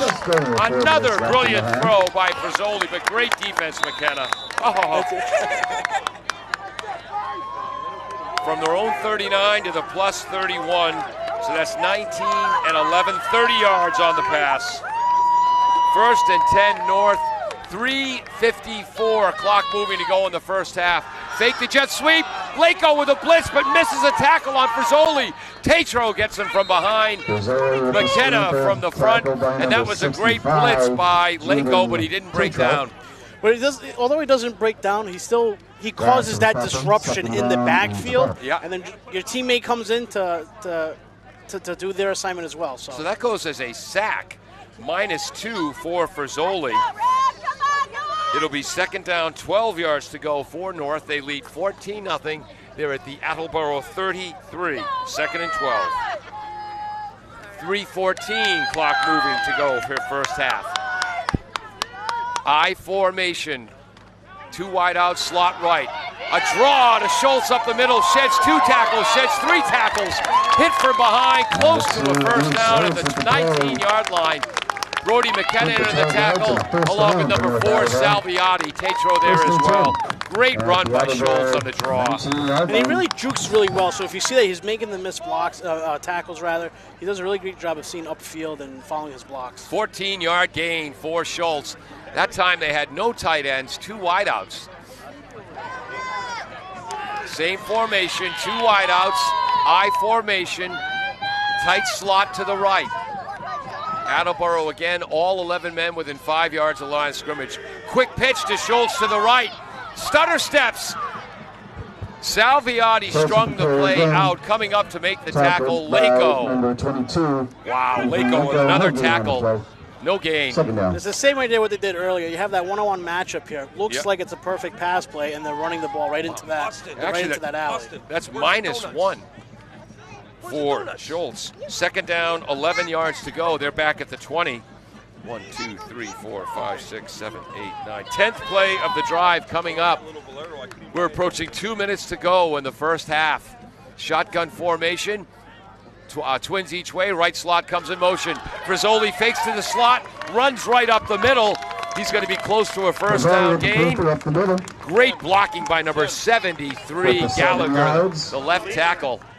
Tackle by number 2, Spencer Shirk in on another tackle. Third down and Ball, where's the ball? Ball's at the 14. It's going to be 3rd and 5, so that's a 6-yard gain for Frizzoli, the quarterback. 3rd and 5. 21 yards rushing for wow. And again, they're at the 14. 1:18 to go, first half. Clock moving. Right slot goes in motion. Again, Frizzoli fakes. Hit in the backfield. Huntington with a tackle for loss. They faked the jet sweep to Schultz. Nobody bought it. And there was nothing but green in front of Schultz. He's looking at the coaches. Give me the ball on that. Great tackle in the backfield by Huntington. That's a loss. So it was that's a loss of 3. 4th down, 8 yards to go north. They're at the Attleboro 17-yard line. 4th and 8. Back to pass is Frizzoli, looking to Schultz. Running a post corner pattern. Did he catch it? incomplete. Incomplete. Shirk on the coverage. Schultz from the right slot ran a post corner pattern. Was open early, but closing quickly was Shirk. I think Schultz got his hands in that ball, had it knocked away, turnover on downs. So great defense back-to-back by Huntington and Shirk. That's a crucial play on the Attleboro side. You don't want to give up another score right before the half, and you were at 32 seconds. Attleboro ball, their own 17-yard line, 32 seconds to go in the half. 2 tight ends, T formation. Left halfback Rivera runs right, gets to the edge, lowers his head, huge hit with number 8, Giovanni Rivera, and that is how, wow. So Rivera against Rivera, and that is exactly how Aiden likes to run the ball, Adrian likes to run the ball. From the 17 to the 21, plus 4. Whoops. 2nd down, 6 yards to go. Paulo had my head down. What happened? Run right up the middle to, and that was Lako. By the interior end, North Attleboro, and that is the end of the first half. The score, North Attleboro 14, Attleboro 0. So we'll give Lako no yards on that carry. Munley was in that last stop along with 55, Caden Leary, and that's it. The first half is in the books on the 101st edition of this Turkey Day game. Fast-moving, North Attleboro 14, Attleboro nothing. We're going to take a break and then come back with some first half stats and summaries right after this on AACS 15 Sports and 1320 WARA. Are you looking for meal options for you and your family? Consider Rico's Subs and Pizza on Route 1 in North Attleboro. Open since 1971 and a proud sponsor of high school sports in the Attleboro area. Rico's cooks up many flavors of pizzas, subs, and calzones, all in-store and using fresh ingredients. They're open Monday through Saturday from 11 a.m. to 10 p.m. and Sundays 12 noon to 10 p.m. You can also order ahead by calling 508-695-1296. Does your back hurt after a long night's sleep? Has your mattress seen better days?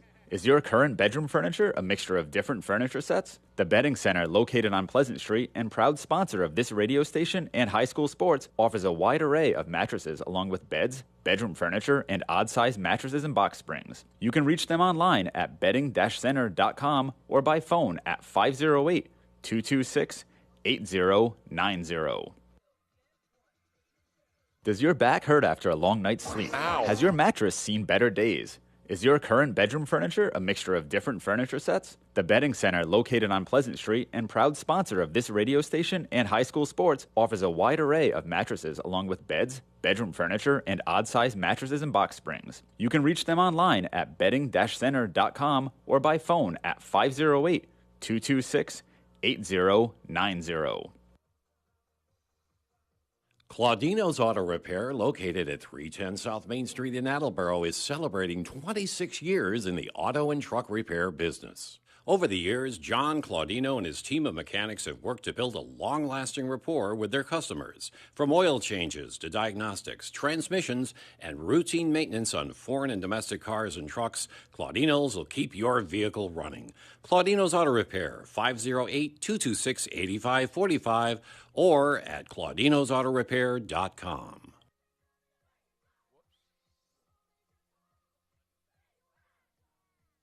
Falls AC, 8 Stack Road in North Attleboro, supports high school sports in our community at every level. Opened in the early 80s, owner Angelo Cavallari is proud of their 40 years of service to the Attleboros. Falls AC is open 7 days a week from 10 a.m. to 1 a.m. They have lunch and dinner daily, banquet rooms for your meetings or get-togethers, and dart leagues. The entire staff at Falls AC wishes the high school athletes the best of luck in every game. Falls AC, 8 Stack Road, North Attleboro, 508-695-2688. W.H. Riley is here when it comes to heating your home or business this winter. W.H. Riley & Son always welcomes new customers. They're a family-run business serving the Attleboro area since 1873. They offer heating oil and propane with 24-hour emergency service. For more information, you can contact them at 508-699-4651 or their website, whriley.com. W.H. Riley & Son, 35 Chestnut Street, North Attleboro, a company Greater Attleboro residents have called on since 1873.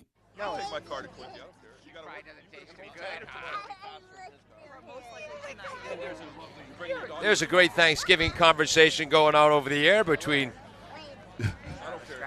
a youngster. I think is he giving him a noogie, Paulo? Either that or checking for lights. I don't know. You know, that was my first thought. I wasn't going to say that over the air. Welcome back to halftime, the 101st edition of the Attleboro Blue Bombardiers visiting the North Attleboro Red Rocketeers. Thank you. It's 14-0 at half. Paulo, you got some stats for us. I do, yeah. So, whoops, let me turn your mic up. There we go. I do, yep. So in terms of, let's start with North Attleboro, the home team. We have Frizzoli with 117 yards passing. Wow. He's going 7 for 13 with 1 touchdown to Bartholomew and 1 interception. Okay, so 7 for 13 passing. Yep, 117 yards. Wow. And a touchdown pass and 1 interception. Okay, excellent. How about running backs? Running backs, we have Schultz with 6 carries, 11 rushing yards. Berthroom, we have 8 carries for a total of 17. Some are, plus and minus, so the total would be that. Yep. And then, honestly, the Frizzoli with 21 yards rushing with 3 carries. So they're not afraid to QB sneak and fake a run, go upfield with Frizzoli. And then on the Attleboro... Well, hold on 1 second. What that means is the Bombardiers, they have not been able to generate much of a pass rush, with a few exceptions, on Frizzoli. They do have some sacks. Lako has a sack. Huntington has a sack. But overall, Frizzoli has had time to throw. But the Bombardiers' run defense has done a better job than most experts expected in that first half. Oh, yeah, absolutely. And I think coming out second half, I won't be surprised if North just throws it more often. I mean, they've going 7 for 13 isn't terrible. I mean, especially when you're having 117 yards out of those 7. As long as you're efficient with your completions, there's nothing wrong with trucking upfield with that. And the way North ran the ball against Oliver Ames in the first round of the playoffs, they put up over 50 points. Put up the high 30s against Bill Ricca, and that was almost exclusively running the ball on a rainy, muddy day. And they ran again well against Wakefield, so it speaks well to the Attleboro defense that they've controlled North's running attack. Sad news, Greg Berthume, their captain, running back and inside linebacker, he will not be back. Pretty significant injury to his right knee or ankle. We'll see who's replacing him. All right, Attleboro side of the stats. Attleboro, for quarterback, we have 2 for 9 yards with 3 interceptions. I was going to say 5 balls he's thrown have been caught, Paulo. Yeah, exactly. Rushing, we have Rivero with 4 carries at 8 yards And the other ones have 0. And then we have number 3, which was Matt Harvey, the quarterback, with a 1-yard rush. So that's it, right? I mean, North. No, go ahead. I'm just saying, North Attleboro's defense has shown up. I mean, especially 3 interceptions on North Attleboro's side. And especially rushing, they're holding them down to those rushing yards. I'm looking at my game notes here, and things that are right in front of you that you didn't realize. The Attleboro Blue Bombardiers did not generate a first down in that first half of play, and they're only down 14-0. Yeah, a lot of it, when I mentioned early in the first half, was capitalizing on the big plays, right? Attleboro did have an interception, but you have to capitalize. You have to score on that. Yep. The sacks you're getting, the field position you're getting, it all comes down to whether or not you're capitalizing on those big plays throughout the game. And it's just tough. I mean, both teams are tough. I mean, there's still a lot of football to be played, and it's 14 points. It's 2 scores here. So, and Attleboro will receive the ball to start the second half. First half summary, the Bombardiers kicked off. North started at their own 30-yard line after a 20-yard return by Bryce Kaiser. Drove as far as the Attleboro 41, then started to go backwards and were forced to punt. Bombardiers' first offensive play at their own 29-yard line. They tried to throw the ball to Salviati. Nathan Schultz, the safety, read it perfectly from the zone defense, the 4-4-3 zone defense. Stepped in front of the pass. Returned it, intercepted it, returned it 35 yards for a touchdown. North was up 7-0. Attleboro got the ball back at their own 42 after a 22-yard kickoff return by Ethan Lako. Could not generate a first down and were forced to punt. North took over with about 5:40 to go in the first quarter at their own 40-yard line, generated 1 first down, an 8-yard pass from Frizzoli to Ryan Bann, a couple of Berthium runs, 2 incompletions. They were forced to punt. Nice pass defense there by Aiden Hawkwater. A 14-yard punt return by Ethan Lako. Bombardiers took over at their own 32. Again, could not generate offense as Aiden Delaney, defensive end for North, had the first of his 2 passes knocked down at the line of scrimmage. The Bombardiers punted. North got it back with 2:30 to go in the quarter at their own 39-yard line. And here's where Attleboro came up with a beautiful interception by number 8, Cole McKenna. Frizzoli, the North quarterback, was trying to hit Delaney over the middle on a short, skinny post. Ball was just out of his reach, tipped up in the air. McKenna, the Cole variety, came up with the interception, returned it all the way out to his own 43, but on Attleboro's second play, Nathan Schultz had his second interception of the game, playing safety in that zone defense, returned it 21 yards to the Attleboro 44, and that's where North embarked on a 4-play, 56-yard drive. A 3-yard run for Berthium, a holding penalty set North back. They lost a yard, a 9-yard pass from Frizzoli to Giovanni Rivera. That made it 3rd and 9 for North. At the Attleboro 43-yard line, they threw a screen pass to Greg Berthium, rumbled down the right sideline, basically untouched, for a 43-yard touchdown.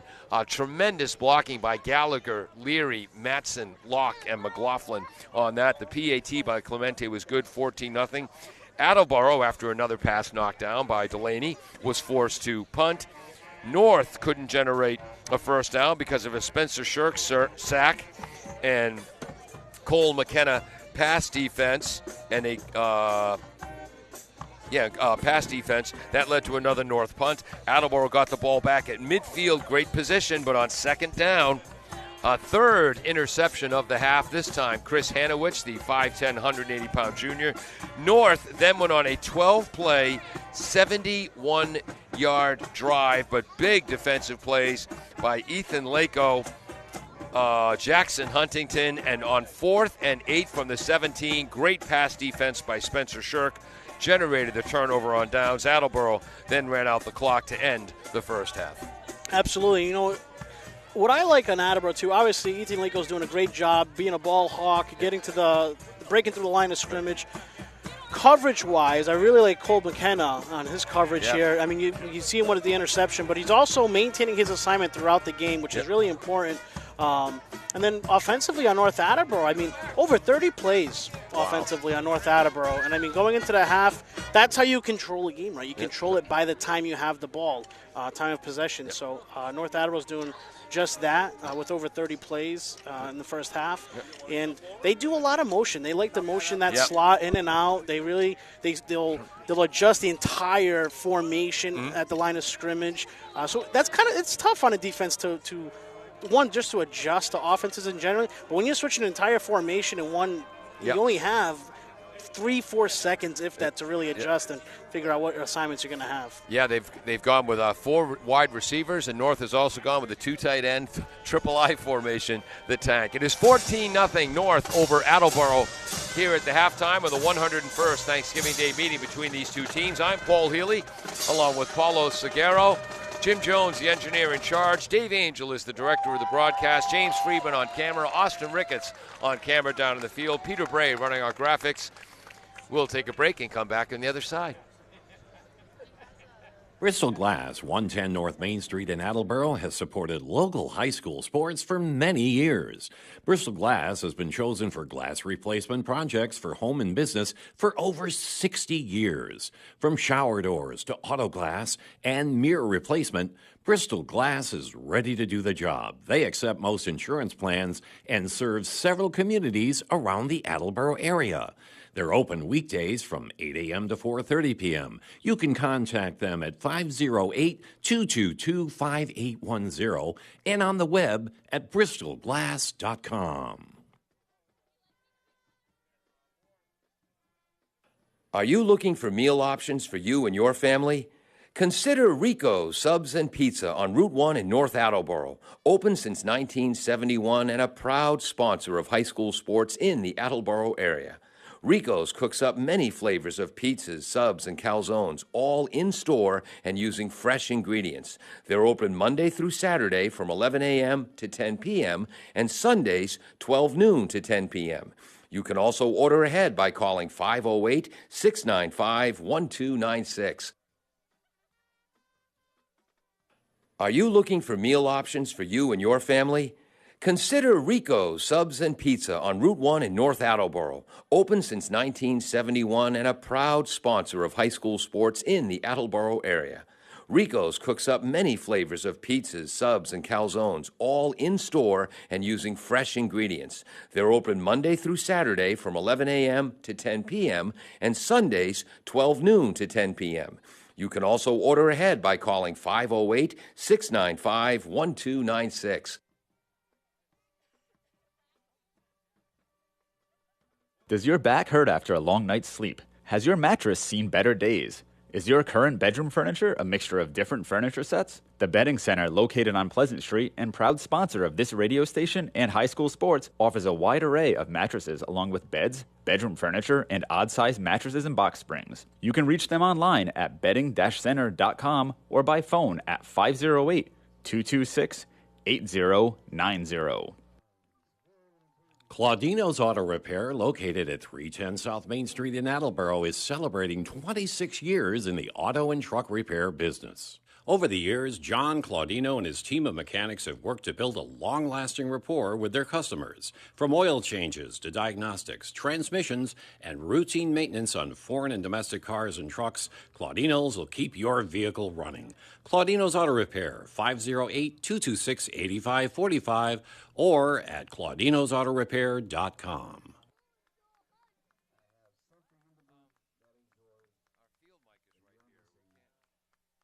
Coming to the booth and seating. Welcome back to AACS 15 Sports, 1320 WARA Radio. We get ready for second half action. Want to say hello to Bill Rooney, former Attleboro principal, who's listening to the broadcast online. Again, Last I checked, we got about 1,200 people listening online, above and beyond those listening over the air at WARA. The game will be available on the AACS YouTube channel to see live. And our field mic is right in front of this young child who, one, is having a tremendous time here at the game, two, not looking at the field. And 3 dominating our field, Mike. Rats. Attleboro was unable to generate a first down in the first half. Pardon me? Oh, that's okay.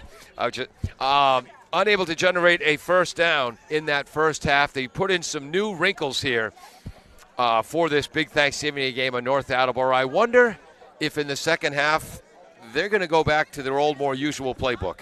Yeah, and I think it might be a little bit of that. You might see some running, and I wouldn't be surprised if short passes, right? Yep. That nickel and dime, just get upfield, right? You just get the first downs. Even you have a few passes that are 5 yards. Guess what? You're trucking down the field, and so that's all you really need.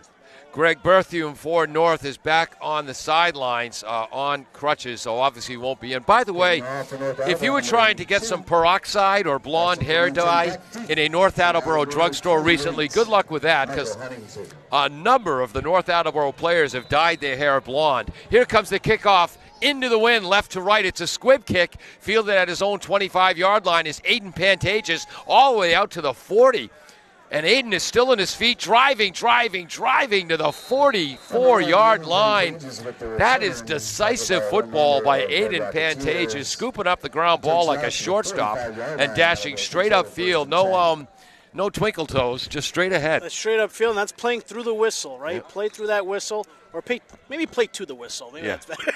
But they play to the whistle, and driving. That's what your coaches always teach you: drive your feet, even after that first point of contact. So that's exactly what he did. Aiden Pantages with the return, again from his own 25 to his own 45. 20-yard return for Aiden. 1st and 10 for the Blue Bombardiers. Good field position, looking for their first down. 2 tight ends, T formation. Lako, the right halfback, runs left. Ball is out, but it goes out of bounds.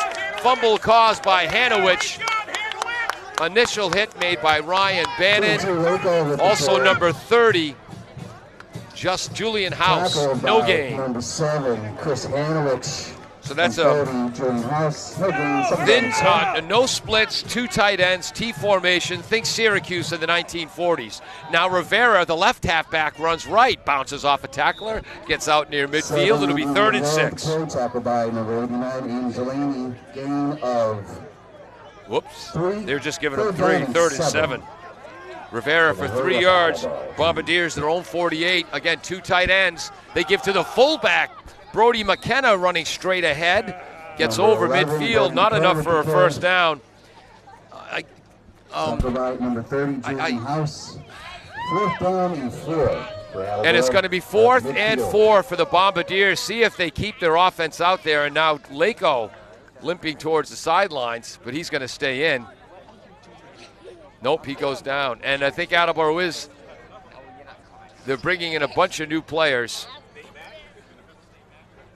It'll be 4th and 4, punt formation for the Bombardiers. Lako's in. I think he just had to tie his shoe, tie his cleat, ready to go. So the Bombardiers, they're at their own 49, and they're in punt formation. 4th and a long 4. Lako, spiral punt right to left with the wind. Fielded by Schultz, sheds a tackle right away, but the follow-up is Jackson Huntington. And that's going to be a 1-yard return for Schultz. North Attleboro will take over at their own 16-yard line. 10:19 to go, 3rd quarter. Attleboro still looking for their first down in this game. And they come out with a fast-paced offense, hurried up to the field, got their plays off, but it just, wasn't able to get that first down for them. And so they're marking it for North at their own 16. First possession of the second half. They lead 14-0 here at Community Field on a beautiful Thanksgiving Day. Heading left to right into the wind. Twins to the right, that's the wide side. Twins left. Running back is to the right of the quarterback. Right slot comes in motion. Frizzoli fakes to Schultz on the jet sweep. Tries to get to the edge. He does. Close to first down yardage. Rivera into the tackle along with Anthony Salviati. Anthony Salviati. And number 7, Adrian They Rivera. fake to Schultz coming out of the slot position, that jet sweep. One of these times they're going to give it to him, Paul. And Lako was in there right away, but, obviously North Attleboro did a good job blocking, but he was able to shed the block a little bit, but wasn't able to make that tackle. But Frizzoli with a 9-yard gain out to his own 25. It is 2nd down and 1 for North. They lead 14-0. Clock moving early in the third quarter. 2 tight end, triple I, wide splits on the right, so they run left. Huge collision at the line. That's Cole McKenna on the hit, along with his brother Brody McKenna. And they hit Nathan Schultz, but Schultz will generate. On the play, 3rd down, and short. Oh, will not get the first down, so that's no gain.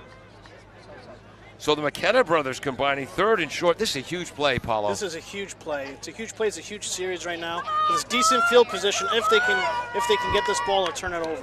2 tight ends, I formation, sneak on touch for Chase Frisoli. And I'm trying to see who's in for Berthium here on offense. I believe that's number 27, Aiden Conrad. So in that triple I, Conrad's taken over that 2nd spot. But Chase Frisoli with Big Brother Mike's favorite short yardage play, sneak on touch. Looks like we're going to do a measurement. They're going to measure first. This is going to be close. He's just over the 25.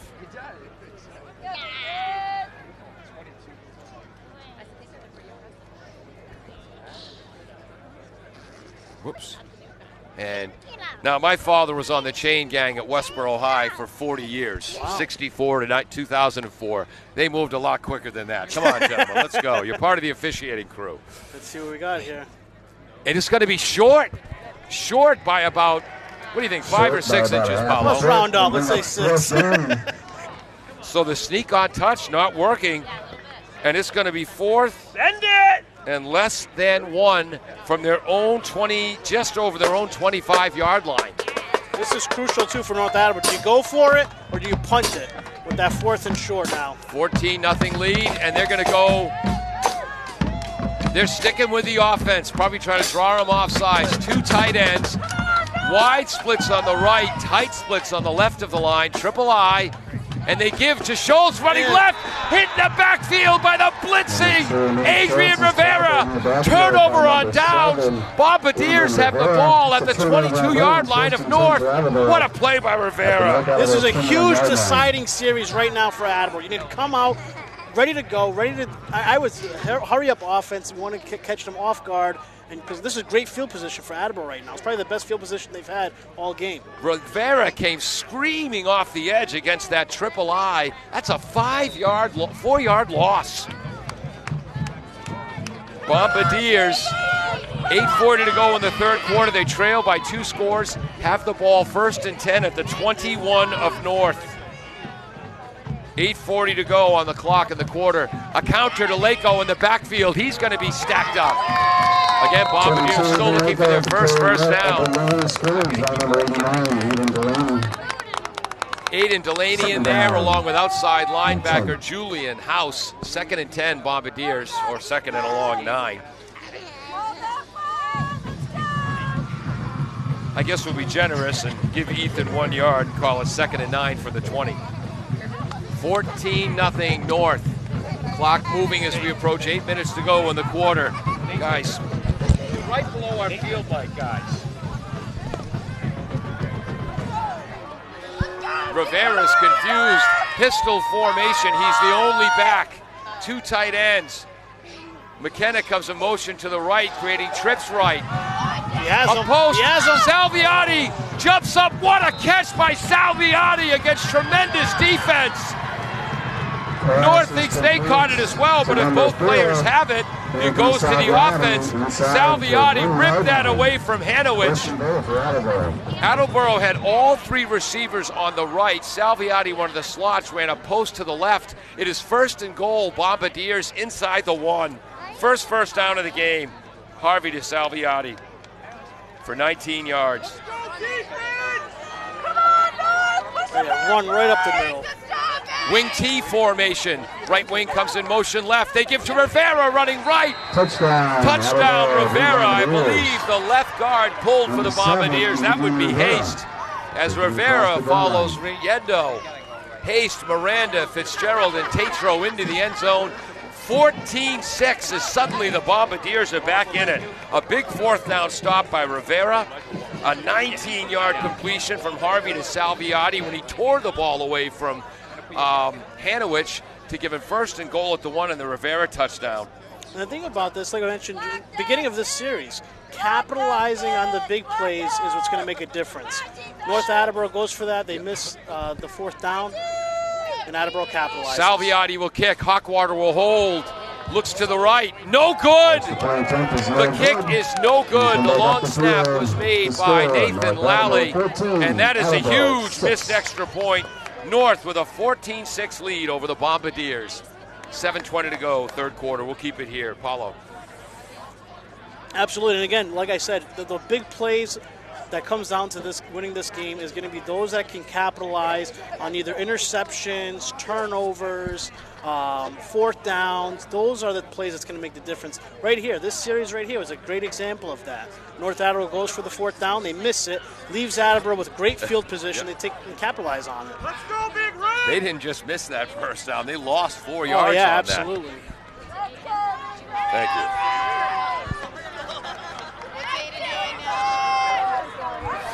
Attleboro will kick off right to left. That's with the wind. There was no breeze when this game started. Now the American flag straight out to our left.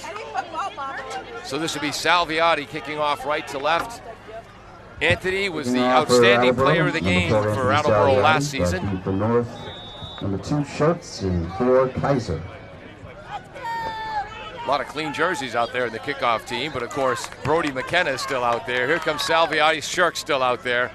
Bloop kick, fielded at his own 24, coming straight up the middle. That's Munley. Jack Munley across the 45. Jack Munley to the 47, 48-yard line. So from the 24-yard return by Munley. The second outstanding Munley to play here at North. It puts him in decent field position. Now you have a little over half the field to travel, so it's not too bad as the last series was for them. So I guess they're at the 48, we'll call it. North ahead 14-6, 7:12 to go in the quarter. Boy, with the wind, boot that deep, man. Shotgun formation, trips to the left. Now it's a bunch formation left. They fake to Schultz, Frizzoli up the middle. Fitzgerald is there and Miranda is there. That's going to be a gain of 2 yards, second day. Paulo? No, I was just going to say, Attleboro coming out with 4 down linemen. There's the fake again, though. You think he's ever going to get it this game? You think he's going to get it? Nathan Schultz, one of the slots. They keep faking the jet sweep to Nathan.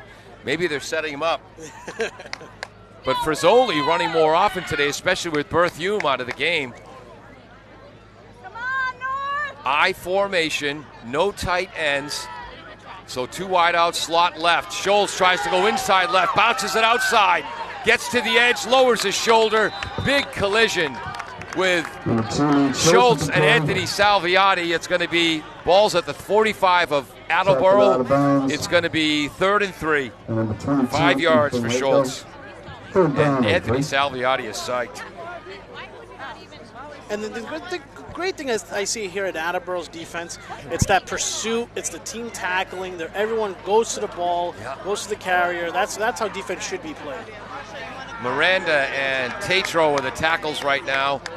Huntington, one of the defensive ends. Bunch formation left, wide out right. Tight end to the right. They pull the left tackle, running straight up the middle. Frizzoli's going to be short as they pulled the left tackle, Gallagher. But Attleboro ran a gap blitz. That's North's old trick. Initial hit made by Brody McKenna, finishing tackle by Miranda. It's 4th and 1. Boy, Frizzoli's running a lot today. 4-yard gain, 4th and 1. They were at the Attleboro 43. So that's a 2-yard gain, isn't it? Sorry. Mike was always better at arithmetic, Paulo, than I was. 4th and 1, 2 tight ends, triple I formation. Frizzoli tries to sneak, did not have it at first, but second effort gets the first down. And head coach Strachan is thinking, why didn't we run that last time? Frizzoli with a big first down. Moves from the 43 to the 41, +2. 1st and 10 North. They lead 14-6. We're inside 5 minutes to go in the third quarter. don't be surprised if North Attleboro comes out still throwing it. I mean, they're great field position here at the. Where's that sock? We're at What's the 41. glove on his foot? 41-yard line. Yep. What do we got here? Wide outs each way, tight end right, left slot comes in motion to the right. Right to the wide side. Frizzoli straight back to pass. Post pattern over the middle. It's thrown deep. Overthrown. Nice pass defense again by Cole McKenna. What a second half of the season. Well, what a season he's had all year, but especially second half of this year as a defensive back, free safety, Mo Salviano. Get your 50-50 rapper to the I don't know where the heck he started there, folks, but great pass defense. And Cole McKenna, I mean, he's maintaining that throughout the entire field. It's extremely hard as a defensive back. You're running backwards. Cornerback on the left, and that was press coverage. He's playing press coverage against Bryce Kaiser. Trips to the right, one wide out left, running back to the right of the quarterback Frizzoli. And there goes Schultz, the right slot in motion left. Back to pass Frizzoli. Quick post, nearly picked off, in and out of the hands of Ethan Lako, into the receiver, Giovanni Rivera's hands. Wow, and that goes from the 41 to the 40 to the 35, a 6-yard gain. And Lako almost had the pick six INT. That's a huge deciding factor right there, right? But even if you tip a ball and it's caught, it's still a reception now. North Attleboro keeps that ball now. 3rd and 4. As that's a 4-yard gain on that pass. They're now on the right hash mark, heading left to right, trips to the left. Right slot comes in motion, creating twins. He goes back to the left, running back to the left of the quarterback. Chase Frizzoli again has all the time he wants to throw. He's going to scramble to the right. Gets by a Rivera tackle, taken down by Brody McKenna, but it's a first down at the Bombardiers' 25-yard line. He went from the 35 to the 25, a 10-yard gain on the scramble. He has more rushing yards than his running backs.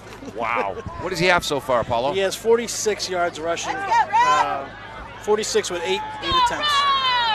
We're approaching 3:15 to go in the third quarter. I formation, 2 wideouts, slot left. That's Munley. They give to the fullback up the middle, Bannon. Bannon's hit at the line. 45 Ryan Bannon with the carry, tackle on And 14, Bannon's going to Jackson gain 1 Huntington. yard. Whistle still blowing. Fitzgerald in there, Huntington in there, Calixte. How many flags on the play? Is a flag down? Yep, we have a flag on the play. So it's a 1 yard gain for number Face mask 45, against Attleboro. Ryan Bannon, and the flag is for a face mask. As again, the Bombardiers, they have played with North Attleboro. North Attleboro very rarely has this much trouble running the ball. Again, Berthium is out, but still, that's a 5-yard penalty. So he gets credit for a 1 yard run. It's going to be 1st and 4. Right now, 1st and 4, yep. You do not want to give up a score right now if you're Attleboro. You have 6 on the board. You want to maintain that 2 score. T formation, left wing comes in motion right. Tossed it, no, Frizzoli, play action. Caught in the backfield, and he's going to be taken down. Another tackle for loss. Calixte is in there. Huntington has played great for the Bombardiers. So is Brody McKenna. So that was 1st and 4. He lost 3. It's going to be 2nd and 7. North is at the Attleboro 22. Clock is moving with 2:20 to go in the third quarter. They lead 14-6.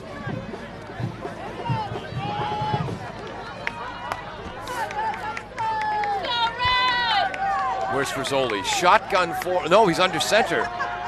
Wing T formation, left wing comes in motion right. Wide out that way, crossbuck in the backfield, left tackle Gallagher pulls, blown up by Adrian Rivera. What a game he's played on defense. Tatro in there as well. That is another tackle for loss. That's a couple, third down. Great play on Attleboro. That was Schultz. Thank you. That's a great play on Attleboro. Like I said, you don't want to give up a score right now. If anything, you want a big play, either a turnover or just hold them to the 4th down. North Attleboro had a 1st and 4 after the face mask penalty, a 3-yard loss, then a 2-yard loss. It's 3rd and 9. They're at the 24 of Attleboro. I formation, 2 wideouts. Left slot comes in motion right. That's Munley. Play action pass. Looking to Kaiser. And they're saying incomplete. The ball hit the ground. And that time there was pressure by Lako and Fitzgerald. And suddenly it is 4th and 9 at the 24 of Attleboro. And that's one of the first real aggressive pass rushes we've seen in a while for the Bombardiers. You can either come out, kick, try to get that field goal, or still go for it. Worst case, Attleboro has to go the whole field. Well, Clemente, again, this into a strong wind, it would be a 42-yard attempt. So I think with the ball at the 24, they're going to go for it here. Tony Jodis, who's been the offensive coordinator for Mike Strachan at Framingham State at Attleboro High School. And here, timeout, North Attleboro, their first timeout. It is 14-6 North, 1:13 to go in the third quarter. We'll be right back. 590. Falls AC, 8 Stack Road in North Attleboro, supports high school sports in our community at every level. Opened in the early 80s, owner Angelo Cavallari is proud of their 40 years of service to the Attleboros. Falls AC is open 7 days a week from 10 a.m. to 1 a.m. They have lunch and dinner daily, banquet rooms for your meetings or get-togethers, and dart leagues. The entire staff at Falls AC wishes the high school athletes the best of luck in every game. Falls AC, 8 Stack Road, North Attleboro, 508-695-2688. Welcome back to Community Field in North Attleboro. Huge play coming up. This will be the 12th play of the drive for North that started at their own 48-yard line after the 22-yard return by Pat Munley.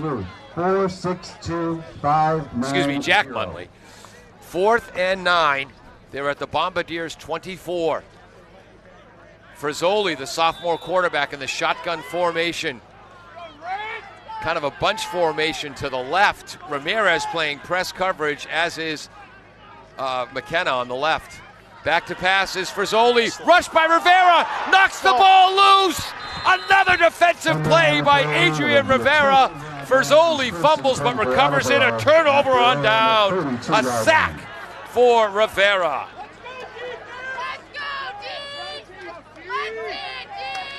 So Frizzoli, the line of scrimmage was his own 24.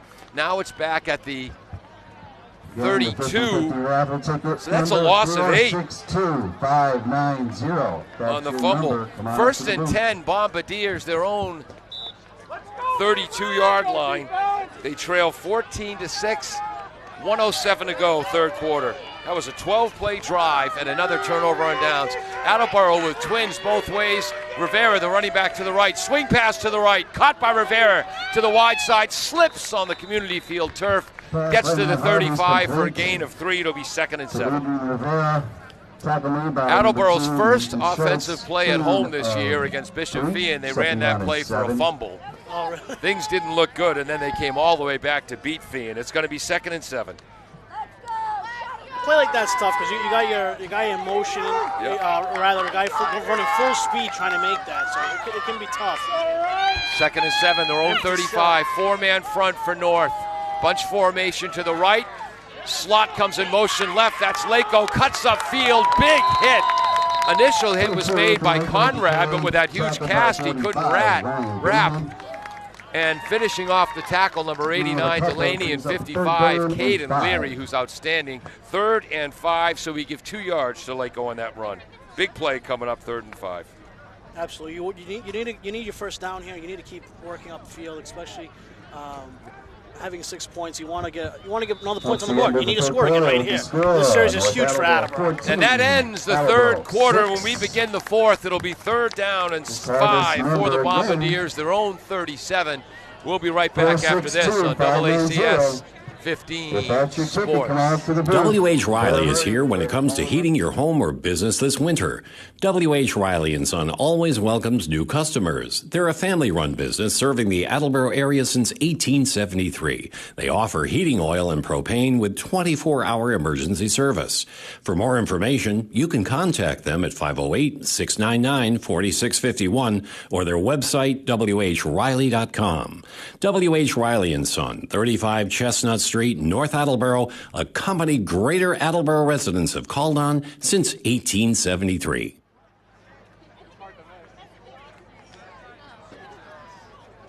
Welcome back to 1320 WARA and AACS 15 Sports. I'm Paul Healy along with Paulo Seguero, Dave Angel directing the broadcast, Jim Jones, the engineer in charge, Peter Bray on graphics, James Friedman, the camera up top, Austin Ricketts risking life and limb, the cameraman at field level. 3rd and 5 for the Bombardiers, their own 37. 4 receivers left. They send Rivera in motion right. Bubble screen to McKenna. He's going to be hit and taken down immediately. Tackle made by number 27, Aiden Conrad. 4th and 5. No, loss of 1 actually. Loss of 1 on the play. 4th down and 6.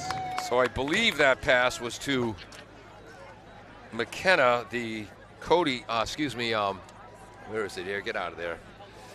Cole variety. 4th and 6, punting situation. Big defensive stand for the Red Rocketeers. They're coming out with two deep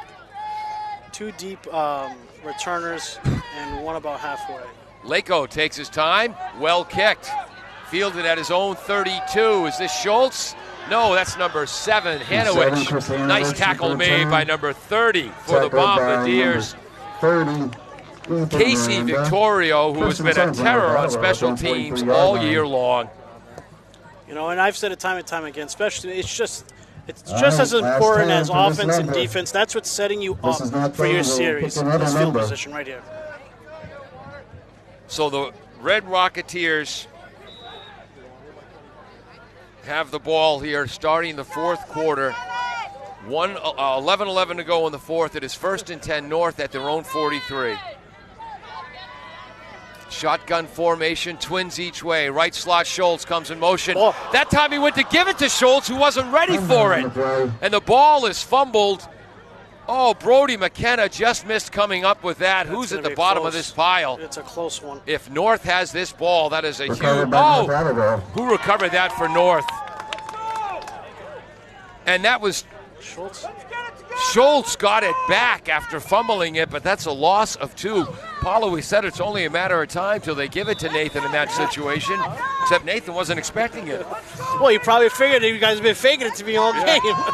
No, but it's a North recovering that is huge for them. Unbelievable. I'm going to put a star next to that play.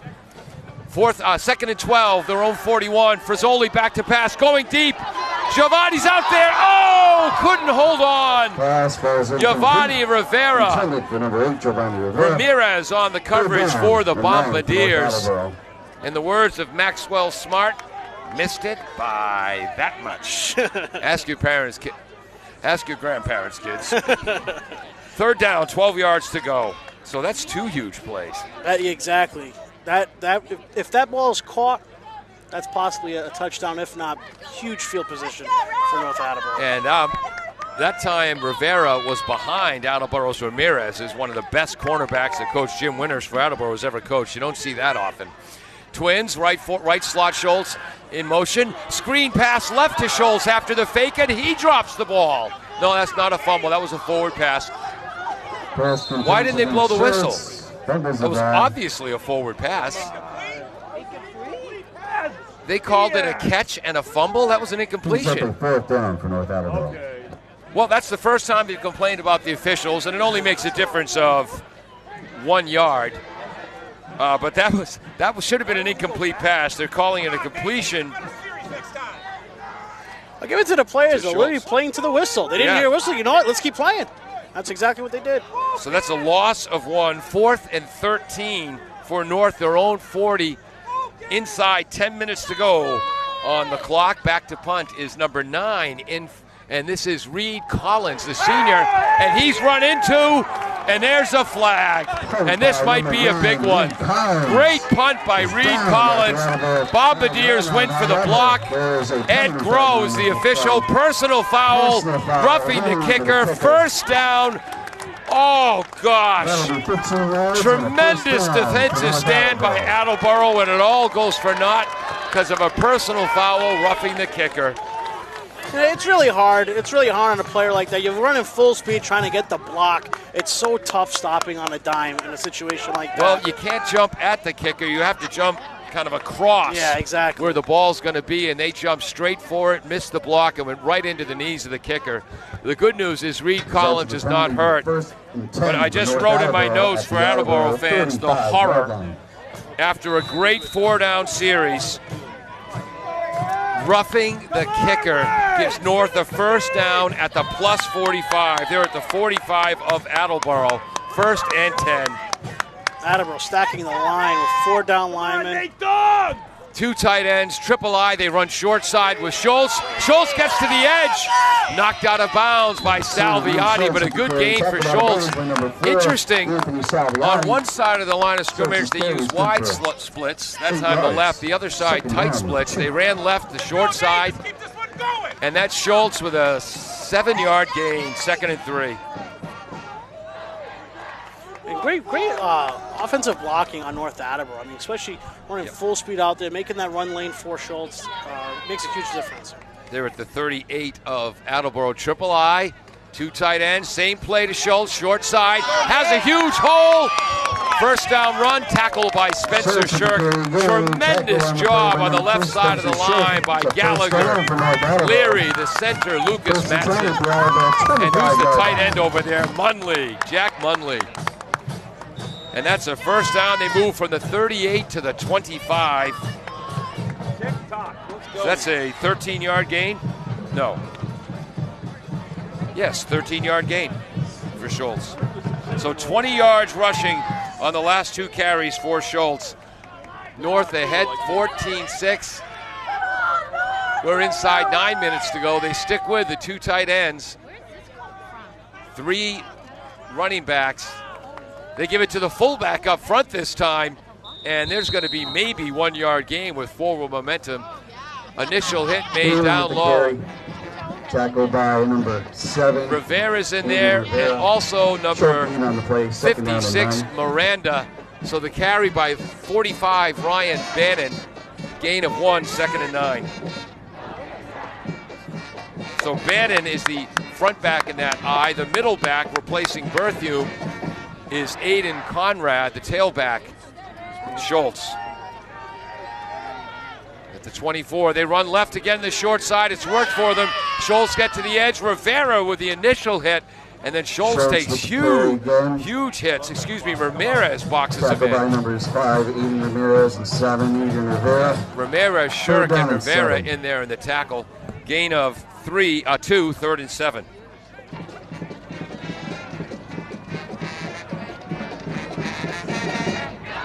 North Attleboro at the 22 of the Bombardiers. Approaching 7.5 minutes to go. Wide out to the right. That's the wide side of the field. The other receivers are left. Frizzoli fakes to Schultz, runs right up the middle. 5, Frizzoli with the keeper. Might be enough for a first down. Shirk in on another tackle, along with number 54, Jaheim Felixte. 4th down. 4th and 3 for North. When Attleboro's defense has shown up this second half, as we see stopping them on 2 different occasions. 4th down, 3 yards to go. And everyone's out there but the holder. Kyle Conroy. They're going to try a field goal, and this is going to be a 34-yard field goal attempt, and North is going to be forced to call timeout. Mike Strachan calls it. North Attleboro. So that's North's 2nd timeout of the half. When we get back, they will try a 34-yard field goal attempt. Clemente is the field goal kicker. Austin Clemente, a 6'1", 190-pound sophomore. Handles extra points as well. He had the game-winning field goal in their 3-0 win over Taunton. Wow. Which surprised everyone because that was 2 high-powered offenses going into that game. And I'll tell you, those field goals make a difference. I mean, look at that. Let's say they don't go for that field goal. Yep. Then what? 6:43 to go. This is a huge play. Again, Attleboro with a tremendous defensive stand early in the 4th quarter, ruined by a roughing the kicker penalty on 4th and 13. They can stay within one score with a miss.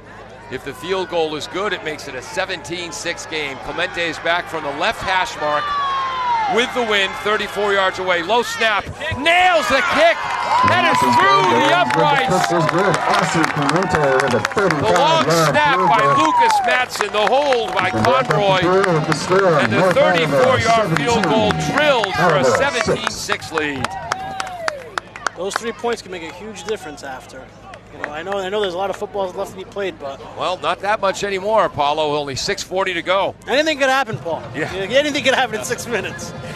You could get an interception for a pick six. You could get a fumble recovery. So a 34-yard field goal, and that is so heartbreaking for Coach Jim Winters and his staff. After the huge defensive stand, about to take over in good field position. And Ed Groh, the lead official, the referee with the white hat, made the call. And as an Attleboro fan, it hurts me to say it was the right one. We want to thank our sponsors, Claudino's Auto, the Betting Center, Rico's Pizza. Here's the kick right to left by Clemente. Nice kick. That's number 28 for the Bombardiers. Taking out of his own end zone is Michael Huntington. Huntington down at his own 19. Number 7 in on the tackle, but the lead tackle was Julian House. Chris Hanowich joined him. Tackled on the play by number 30, Julian House. And great job on them receiving that, right? First and 10 Sometimes I feel like people don't realize how hard it is receiving kicks out here. Yeah. But him grabbing that right away, still making his way upfield, great job. First and 10. And that was number 28, Michael Huntington, the sophomore younger brother of Jackson Huntington. Attleboro heading right to left. They're on the right hash mark. Twins. Right slot, Salviati comes in motion left, takes the shovel pass, ripped to the ground by number 89, Aiden Delaney, who's been great all day on defense. Again, the Bombardiers have one first down all game. Scrimmage by number 89, Aiden Delaney. And we'll give Salviati 1 yard on that. Second down and 9 at their own 21. Approaching 6 minutes to go. Harvey back to pass. Is that the third time? For the third time in this game, Aiden Delaney has knocked the pass down at the line of scrimmage. And it's tough on Attleboro, right? I mean, you need to get downfield, so it's going to be... That won't be the first time. It won't be the last time, rather, you see them try to throw. At least in my opinion. I think a couple more times, you have to try and get upfield. They're down by 11, so they need 2 scores. At least a touchdown, 2-point conversion, and a field goal to tie it. And it's now 3rd and 9. Trips to the left, Twins to the right. Empty backfield for Harvey. North only sends 3. Harvey going to Salviati, who makes the catch. A beautiful throw by Harvey. Salviati makes the catch at midfield. Giovanni Rivera with the tackle. Paulo, I am not a fan of only rushing 3. Give Matt Harvey that threading the needle, we call that, right in between both defenders. Here we go, another one. Yep. And that's the Cole McKenna on the catch. Line of scrimmage was midfield.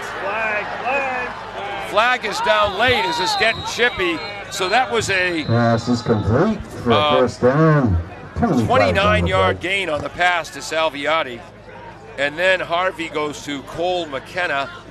He went from midfield to the 33 of North. That'd be 17 yards, but a flag is down. Face mask against North Attleboro. Face mask against North. Oh, come on, he didn't mean it. So a 29-yard gain to Salviati would all seem lost for the Bombardiers. And then a 17-yard pass to McKenna, Cole McKenna, who would not go down. That's a 15-yard penalty. The ball's at the 17. So with the catch and the penalty, they move from midfield to the 17. Come on, Lee. Bombardiers shotgun pass. Short flick to Aiden Pantages in the right slot. Gets to the edge. Driven out of bounds near the 10-yard line. Nice hit by Giovanni Rivera and House. Giovanni Rivera and Julian House. moves from the 17.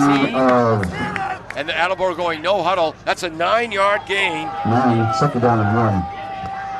2nd and 1. Harvey is back to pass. Harvey is rolling right.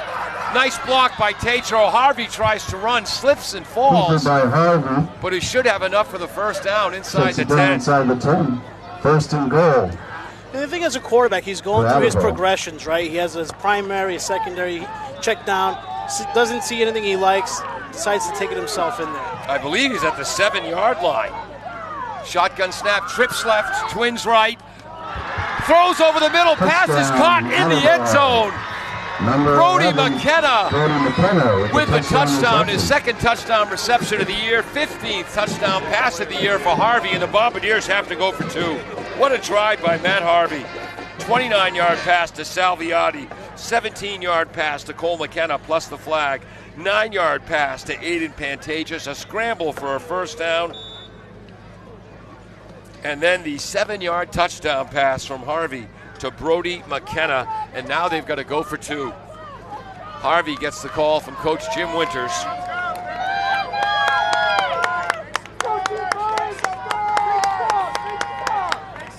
Miranda comes out over the ball.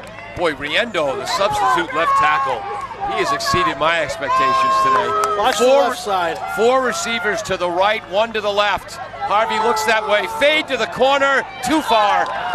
Wakefield completed that same pass 3 times against North in North's Division III semifinal playoff loss. So now Attleboro will need another touchdown in the final 4:45. They trail 17-12. We'll be right back. Actually, we're going to stay right here because I don't have the commercials ready to go. Paulo. No worries, and I think, you have to go for that, right? Yeah. So they're picking that right side. They want to stick closest to what Harvey's at, right? It makes more sense. I was more curious about the left side, but it is a lot of field to cover, but you had that one-on-one alone there. Yeah. But likewise here, if you're going for it on the end zone like they just did, you always want to go for that fade on the outside, and that's exactly what he tried to do. Tough pass. They had 4 wide receivers to the right. As you said, only 1 to the left.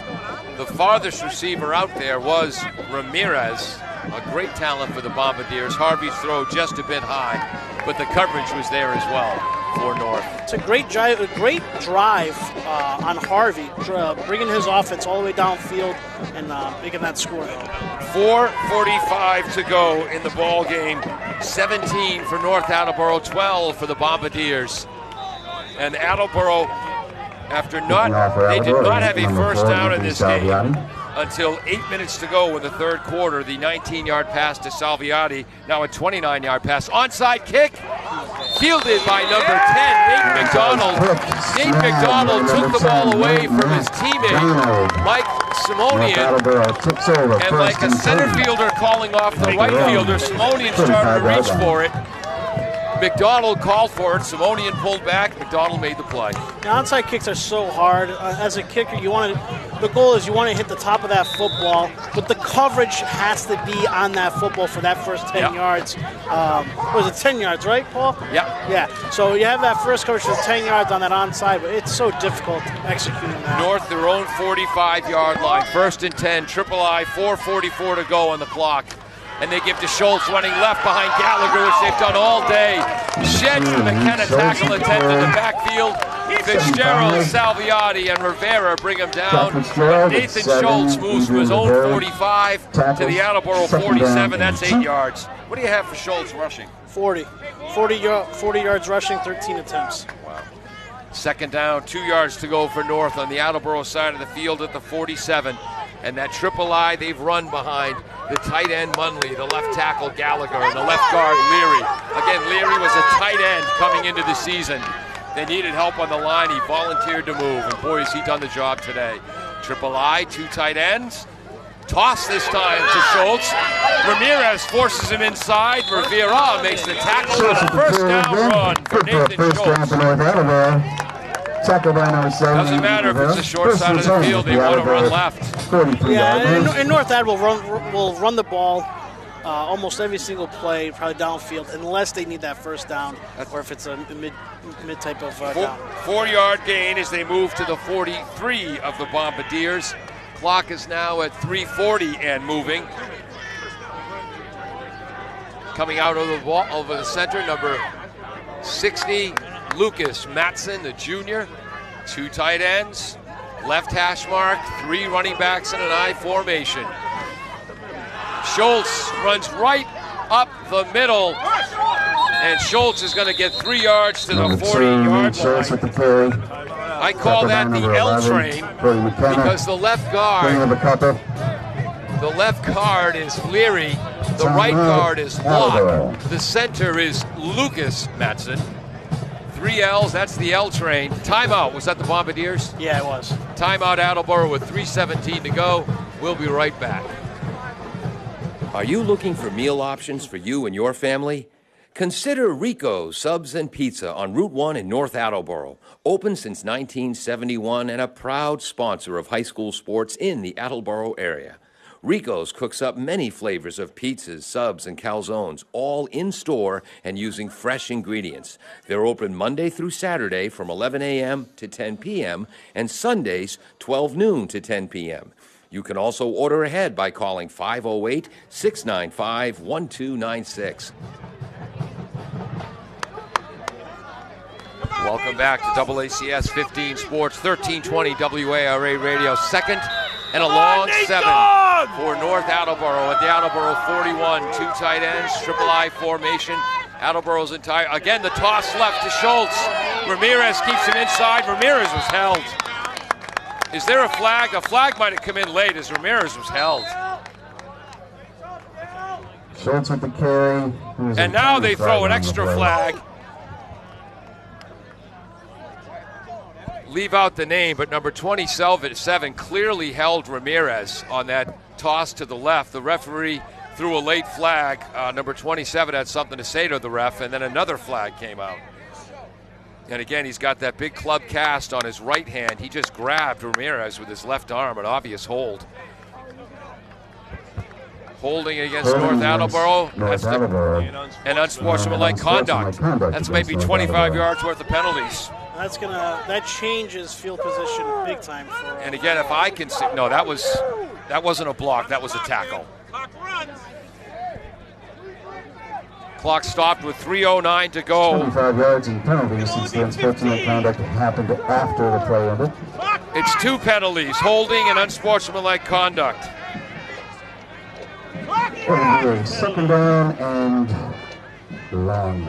So now they move from the 41 back to the 37, the plus 31 to the minus 37. They're marking off the penalty. You don't run the clock now. So it's going to be, let's see, 20. Second down and 31 yards to go.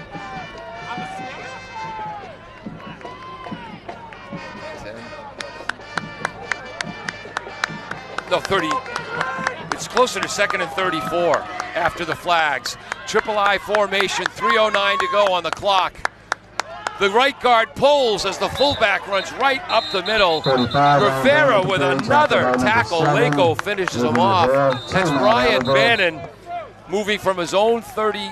Oh, I'm sorry, his own 34. His own 34 to the 42-yard line. So that's an 8-yard gain for Bannon. But it's going to be 3rd and 22. Sorry, Paulo, it took me too long to do the math.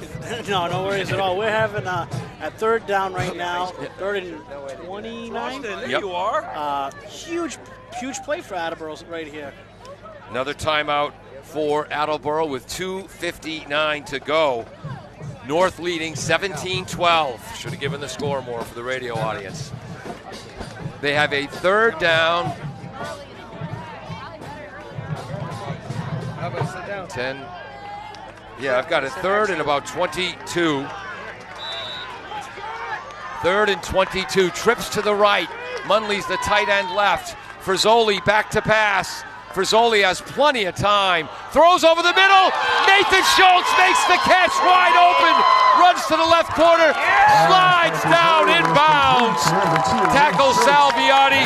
Tremendous play for Trace Frizzoli and North Attleboro. Again, Attleboro, a prevent defense, choosing not to blitz. Frizzoli had all day to find the open receiver on 3rd and 22. 22, and that brings them to... So from the -42 to the 20. What penalty? So that's 18 and 30, 48 yards. No, 28 yards on the game. They needed 22, they got 28. Wow. Triple I, and now 2:22 to go. They run Schultz left because they love to run behind Munley and Gallagher. It's going to be a gain of 1 for Schultz. What a huge 3rd down and 22 play. You know, when I become benevolent czar, Paulo, I am outlawing the prevent defense. I mean, that's a game-deciding play. Yep, and there's Attleboro's 3rd and final timeout of the half. I believe that was Attleboro's timeout. Maybe not. Yep. I was going to say, maybe not a game-deciding one, but, man, that changes so much. At least able to get a score on the board. Attleboro Austin, was playing incredibly. Come on. Attleboro was playing incredibly deep, and Schultz just ran beneath the 3 or maybe even 4 defensive backs who were beyond the first marker. Schultz made the catch underneath. Had nothing but daylight in front of him getting to the left corner. Salviati came in to make the tackle, and he slid and stayed inbounds, gave himself up after he got the first down. Yeah, I mean, that can happen when you're in that zone defense. That's what can happen. You find those weak points, and you exploit them, and that's exactly what North did. Schultz got 2 yards on that first run, so it's 2nd and 8 from the 18 of the Bombardiers. And again, they run left with Schultz. Gets to the edge this time. Munley out front. He went out of bounds. Schultz with the carry. Tackled out of bounds by number 2. Again, the front fullback is Bannon. The middle back is number 27, Aiden Conrad. Schultz is the tailback, and they've been using that same play.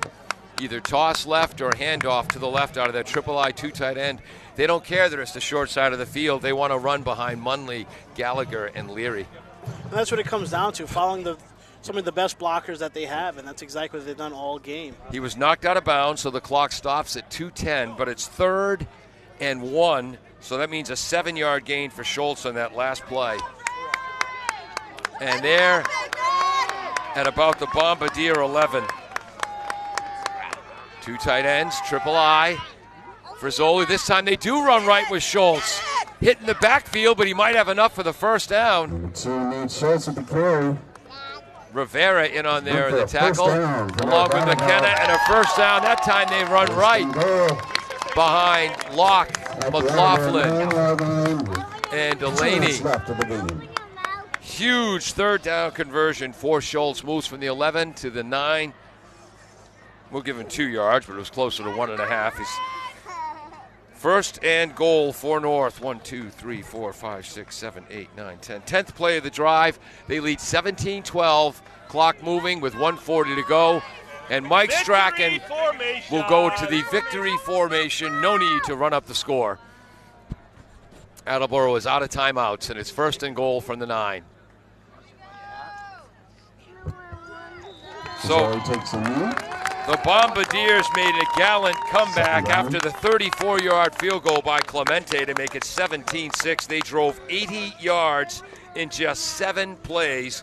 A 29-yard pass to Salviati, a 17-yard pass to Cole McKenna, plus a 15-yard face mask penalty, 9-yard pass to Aiden Pantages, and then a 7-yard touchdown pass to Brody McKenna. The PAT conversion attempt was no good. They went for 2, made it 17-12. They kicked off. They had North stopped. North was going to be forced to punt back to Attleboro with 3:17 to go. North ahead by 5. But a roughing the kicker penalty. Roughing the kicker on 4th and 13 gave North a new set of downs. And then on 3rd and 22, North was called for a holding penalty and unsportsmanlike conduct penalty on the same play. It was 3rd and 22 at least from their own 42, a 28-yard completion to Nathan Schultz, who I think is going to be the North Attleboro player of the game. That gave North a first down at the Attleboro 20. They're now in the process of running out the clock. North Attleboro will hold on for a 17-12 victory. In the 101st meeting of these two teams, North now has 64 wins in the series. Attleboro has 30. There have been 8 ties. And North Attleboro wins. They'll complete their season 8-3 on the year. Attleboro 5-6 in their first year under Coach Jim Winters. Paulo. No, I just wanted to kind of give kudos to Attleboro's offense. The second half absolutely did a great job. Harvey working after no first downs in the first half. Oh, absolutely, yeah. And I mean, Harvey ended up finishing 9 for 17 with 83 yards and a touchdown pass. Wow. Completely different offense from the first half. I think they made their adjustments. Absolutely incredible game. Both defenses came to play. We saw some turnovers. We saw some interceptions, some fumbles. Great play. Attleboro coaches and Anthony Salviati shaking the hand of Greg Berthume, the outstanding North Attleboro captain. Their leading tackler, he and Schultz, their leading running backs. Berthume was knocked out in the second quarter with a pretty serious right leg injury. But in that second half, and again, North went into took a 7-0 lead on Attleboro's first play of the game, a 35-yard interception return by Nathan Schultz. They took a 14-0 lead when they had a 4-play, 66-yard drive that crossed the first and second quarters. A 43-yard screen pass completion from Chase Frizzoli, the outstanding sophomore quarterback, to Greg Berthume. That made it 14-0. Attleboro did not generate a first down in the first half. North completed the first half with a 12-play, 71-yard drive that came up short. They turned the ball over on downs after tremendous defensive plays by the Bombardiers. Ethan Lako, Jackson Huntington, and Spencer Shirk on pass defense. In the second half, Attleboro on their second possession. On North's first possession of the second half, on 4th and less than 1, about 6 inches from their own 25, they went for it. They ran that 2 tight end, triple I offense, the tank formation. Rivera for the Bombardiers came screaming in and dropped Schultz for a 4-yard loss. Bombardiers took over at the 21 of North. They then got their first down of the game, a 19-yard pass from Harvey to Anthony Salviati. Took the Bombardiers to the 1-yard line. Rivera put the ball in for his 6th rushing touchdown of the season. PAT was no good. That made it 14-6. North had a long drive that again turned the ball over on downs as Rivera had caused a fumble and got a sack on North, who had a 4th and 9 from near the Attleboro 20-yard line. Attleboro was forced to punt. North drove for their own. North had the ball at their own 43. The Bombardiers came up with a stop they needed on 3 downs. North fumbled on first down, had a drop pass on second down. Nice defense by Ramirez for the Bombardiers there. 3rd down, they needed 12 yards. Lost 1 on the pass, so on 4th and 13 from their own 40, with a backup punter in number 9, Reed Collins, the Bombardiers went for the block, roughed the kicker. That led to a 15-yard penalty, put North at the Attleboro 45. 6 plays later, they were in the end zone. 7-yard run by Schultz, 13-yard run by Schultz, and a 34-yard field goal. Here are the stars of the game. The Blue-Red Rivalry Scholarship awarded by the Championship Award guys for the Scholarship Award, athletic service and leadership. The scholarship winner will receive $500. For Attleboro, it is a member of their marching band, Zachary Medeiros. So Zach Medeiros of the marching band gets the Blue-Red Scholarship for the Bombardiers. Anyway, North got a 34-yard field goal with 6:43 in the game. That made it a 17-6, two-score lead for North. Attleboro drove from their own 20 in 7 plays. And for North Attleboro, it's a member of the cheerleading team, Catherine Hartnett. For North, cheerleader Catherine Hartnett. But anyway, Attleboro drove in 7 plays, 80 yards, 29-yard pass to Salviati, 17-yard pass to Cole McKenna, plus a personal foul face mask, 9-yard pass to Salviati, the 7-yard pass, to Brody McKenna for the touchdown. Conversion attempt was no good. That made it 17-12. And now the winners of That's the how it championship ended. award, guys, players of the game. For Attleboro, it's senior number 8, Cole McKenna. Cole McKenna, the player of the game for the Bombardiers. Good choice for the Bombardiers. I thought Salviati, who won it last year, and Rivera are also candidates. And let's see who it is for North Attleboro. You could give it to Nathan Schultz, the great running back. I'd like to split it between Munley, the tight end on the left, and Gallagher, the tackle, and Leary, the guard on the left. They won the game running left, Paulo. Absolutely. It's senior number 2, Nathan Schultz. Nathan Schultz, good to play too. The backs always get the credit, Paulo. You got to get some offensive linemen out there to get the credit. So Jim Winters, his first ever North Attleboro Turkey Day rivalry game. Mike Strachan, his first as the head coach of North. Congratulations to both teams on a well-played game. And there is Schultz and have an enjoyable and happy Thanksgiving. Cole McKenna together. Cole McKenna, the senior, Brody, the junior.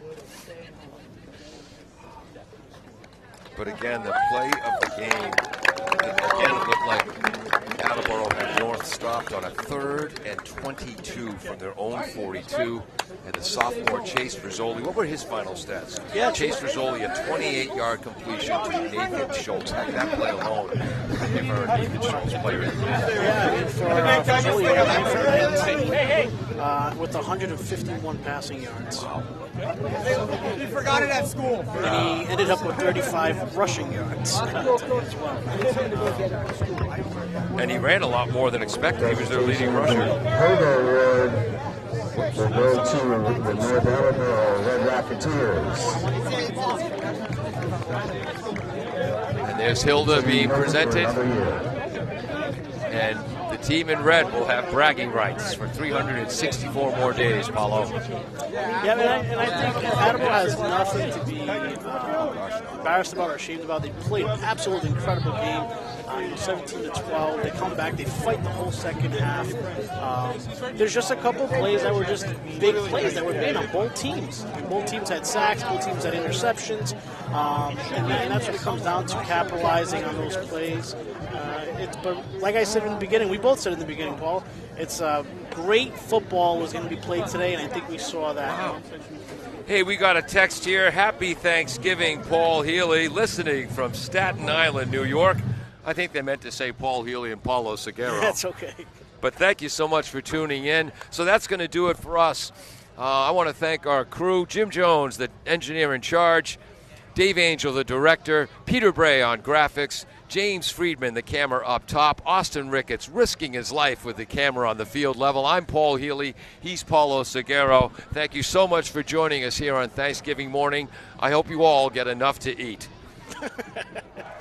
That's all from AACS 15 Sports and 1320 WARA Radio.